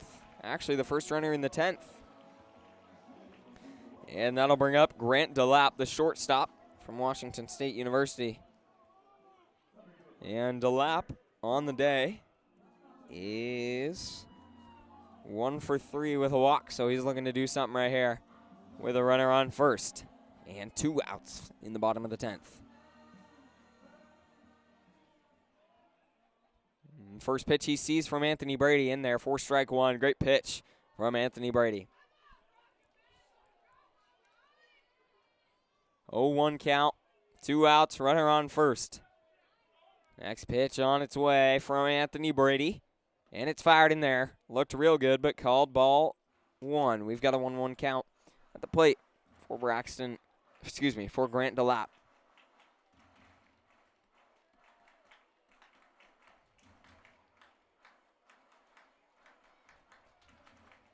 Next pitch from Anthony Brady down low for ball 2. Count is 2-1 with 2 outs. Let's see if Brady can find the zone again. That would be nice.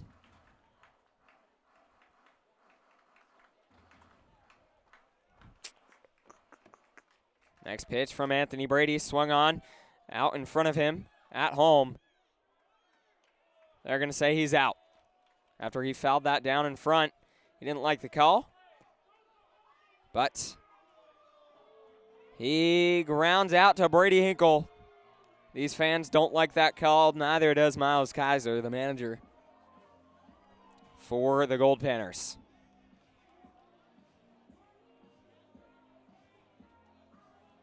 He's not happy about that call at all. I think, 1, he's not happy about it because he thought it was a foul ball, but also 2, they thought that catcher's interference should have been called on Brady Hinkle as he was getting out to the ball. But who knows? We head back to the top of the 11th. They're clearing off the scoreboard now. Top of the 11th here. We're live. 1:20 a.m. local time. Your Studs looking to come out and get the bats going. Let's see if they can do that. We'll be back in just a minute.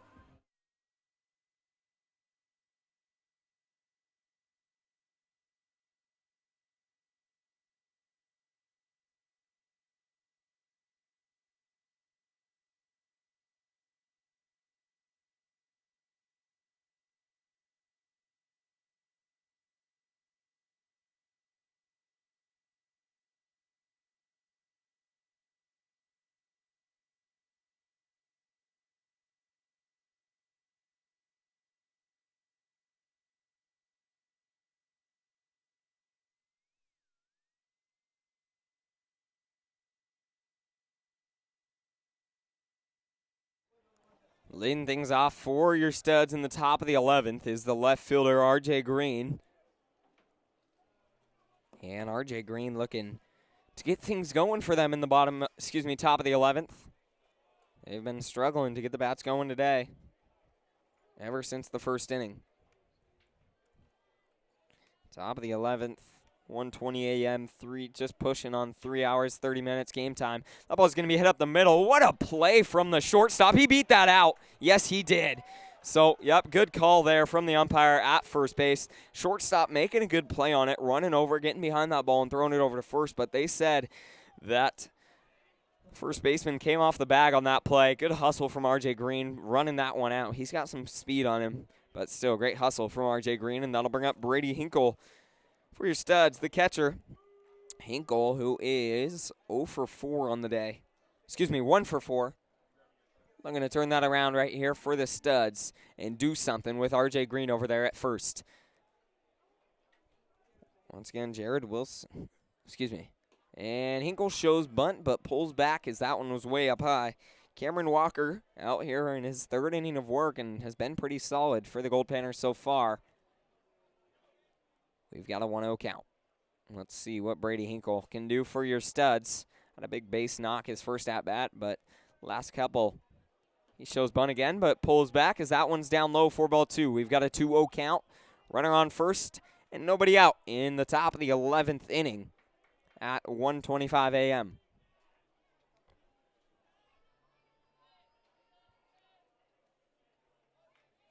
And next pitch on its way. 2-0. Nope, he's going to step off. Cameron Walker steps off the bump there and calls time. Count is 2-0 at the plate for Brady Hinkle, looking to do something with R.J. Green over there at first, who reached on a walk. Fans starting to clear out. A lot emptier. But as I said, 35,000, just over 35,000 was the attendance here at the 114th Midnight Sun game. Hinkle gets contact with the ball and putting down the bunt that time, but it goes straight down behind him.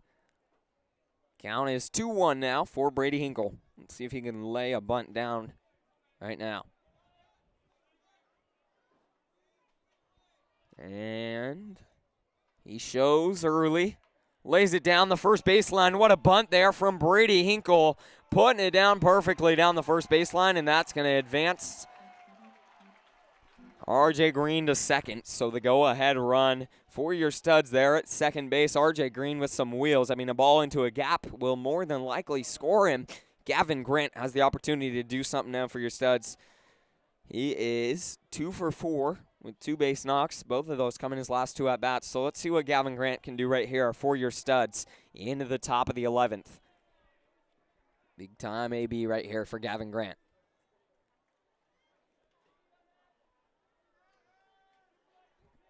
And looking back, the runner is Cameron Walker. First pitch that Gavin Grant sees in there for strike 1. So we've got no 1 count with 1 out. Let's see what Gavin Grant can do right here for your Studs. I'm going to do some work. Go ahead run once again over there at second. That's R.J. Green, who's got some wheels. He's looking to do something. Let's see what Gavin Grant can do. Next pitch on its way from Cameron Walker. In there for strike 2 to Gavin Grant. Let's see if he can shorten up. 2 strikes on him. His first base knock of the day came with 2 strikes, and he took it right back up the middle. Let's see what he can do this time. 0-2. Just changing up your approach. You're just looking to shorten up and make contact. You're not looking for anything extra. Looking for a base hit. Let's see what Gavin Grant can do right here with R.J. Green there at second. And next pitch on its way from Walker. Big swing and a miss there from Gavin Grant. He's going to strike out swinging for out number 2 in the top of the 11th. And that will bring up Landon Riker. Let's see what Riker can do. Riker is 0 for 4. Also got hit by pitch. His 6th at-bat of the day right here. So let's see what Riker can do for your Studs. He's got an opportunity to turn, maybe be a hero here and turn his day around at the plate that hasn't been super successful. With R.J. Green there at second. Cameron Walker looking back green. First pitch to Landon Riker called strike 1. He watches it go by. We've got no 1 count. See if Riker can get a ball and get a base knock, get a pitch he likes. That would be huge. Riker looking to do something right here for your Studs. Once again on to Vanguard University. And next pitch. Down low and away for ball 1. We've got a 1-1 count to Landon Riker. Let's see what he can do for your Studs.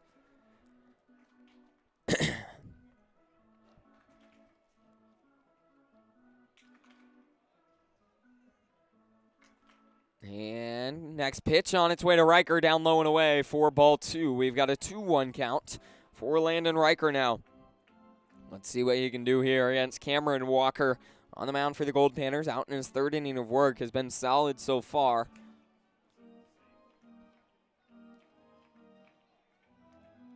And next pitch on its way. Swung on, hard chopper down the 3rd baseline. And he's going to drop it. That's going to be the go-ahead for your Studs. So the 3rd baseman for the Goldpanners, Colin Runge, fields it, throws it over to first. The first baseman tries picking it out, and he can't pick it out. The ball gets behind him, and RJ Green scores from second on that play. Your Studs regain the lead here. That's all they needed in the top of the 11th. Big time play on the throwing error there from the 3rd baseman. His 2nd error of the day, and both times it's been crucial. The first time 2 runs came across for the Studs, and that time they get the go-ahead run in the top of the 11th. Great work from Landon Riker running that one out and making it interesting. And also from RJ Green over there at second, hustling home, being able to come across the plate for your Studs. And they take the 5-4 lead in the top of the 11th. Big time right there for your Studs. That ball is going to be a chopper over towards the pitcher, who's going to take a couple back steps on the mound and get the out. Throwing it over to first in time, but your Studs do get the lead back. Heading to the bottom of the 11th. Let's see if Anthony Brady can come out and close this one off. Big time game right here. Big time situation for Anthony Brady. Let's see what he can do. We'll be back in just a minute for the bottom of the 11th.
In the bottom of the 11th, Anthony Brady coming out. Your Studs lead by 1. It's 5-4 after they took the lead on the error by the 3rd baseman, Colin Runge, for the Goldpanners. And Runge's stepping back in. He's looking to do something for the Goldpanners right now after giving away that run in the top half of the 11th. First pitch he sees from Anthony Brady today. Fired down low and away for ball 1. Let's see if Brady can find it here. Looking to finish this one off for your Studs in the top of the bottom of the 11th. And the 1-0. Big swing back up to Anthony Brady, who's going to field it and toss it to Mason Quinlan at first. A 1-3 play there for out number 1 in the bottom of the 11th inning. Big time play, just 2 outs away as your Studs.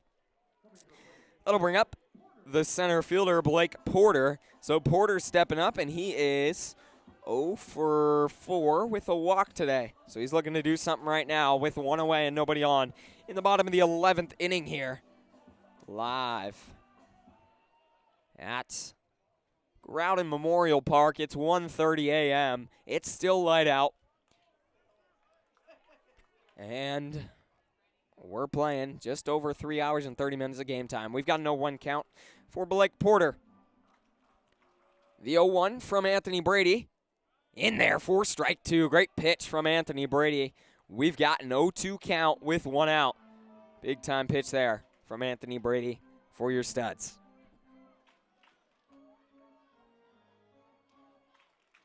And next pitch on its way.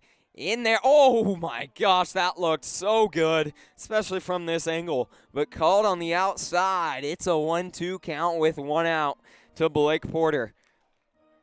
That looked real good. I mean, Anthony Brady getting the curveball, tailing in at the last second. Next pitch. Hit over towards Kyle Strash at second, who's going to chest it up and made that play that's not easy. He made it look easy for sure.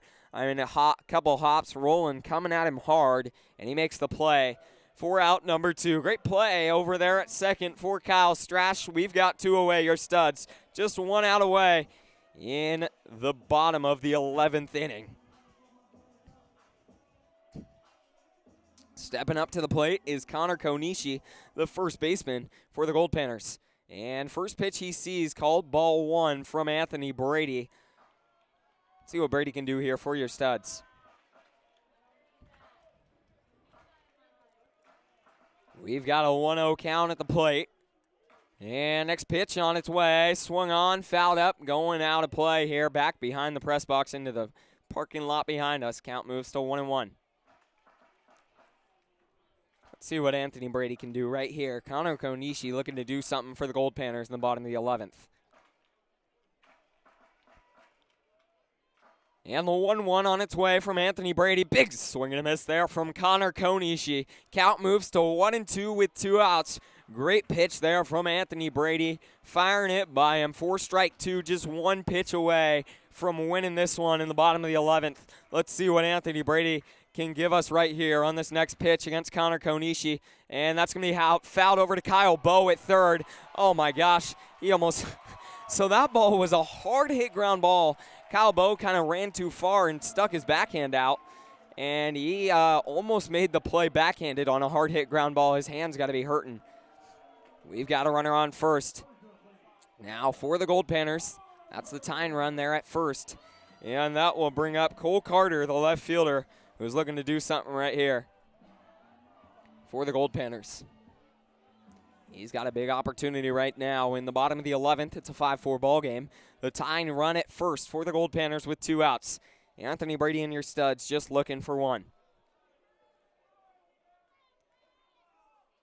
And first pitch of this at-bat on its way to Cole Carter. Called ball 1.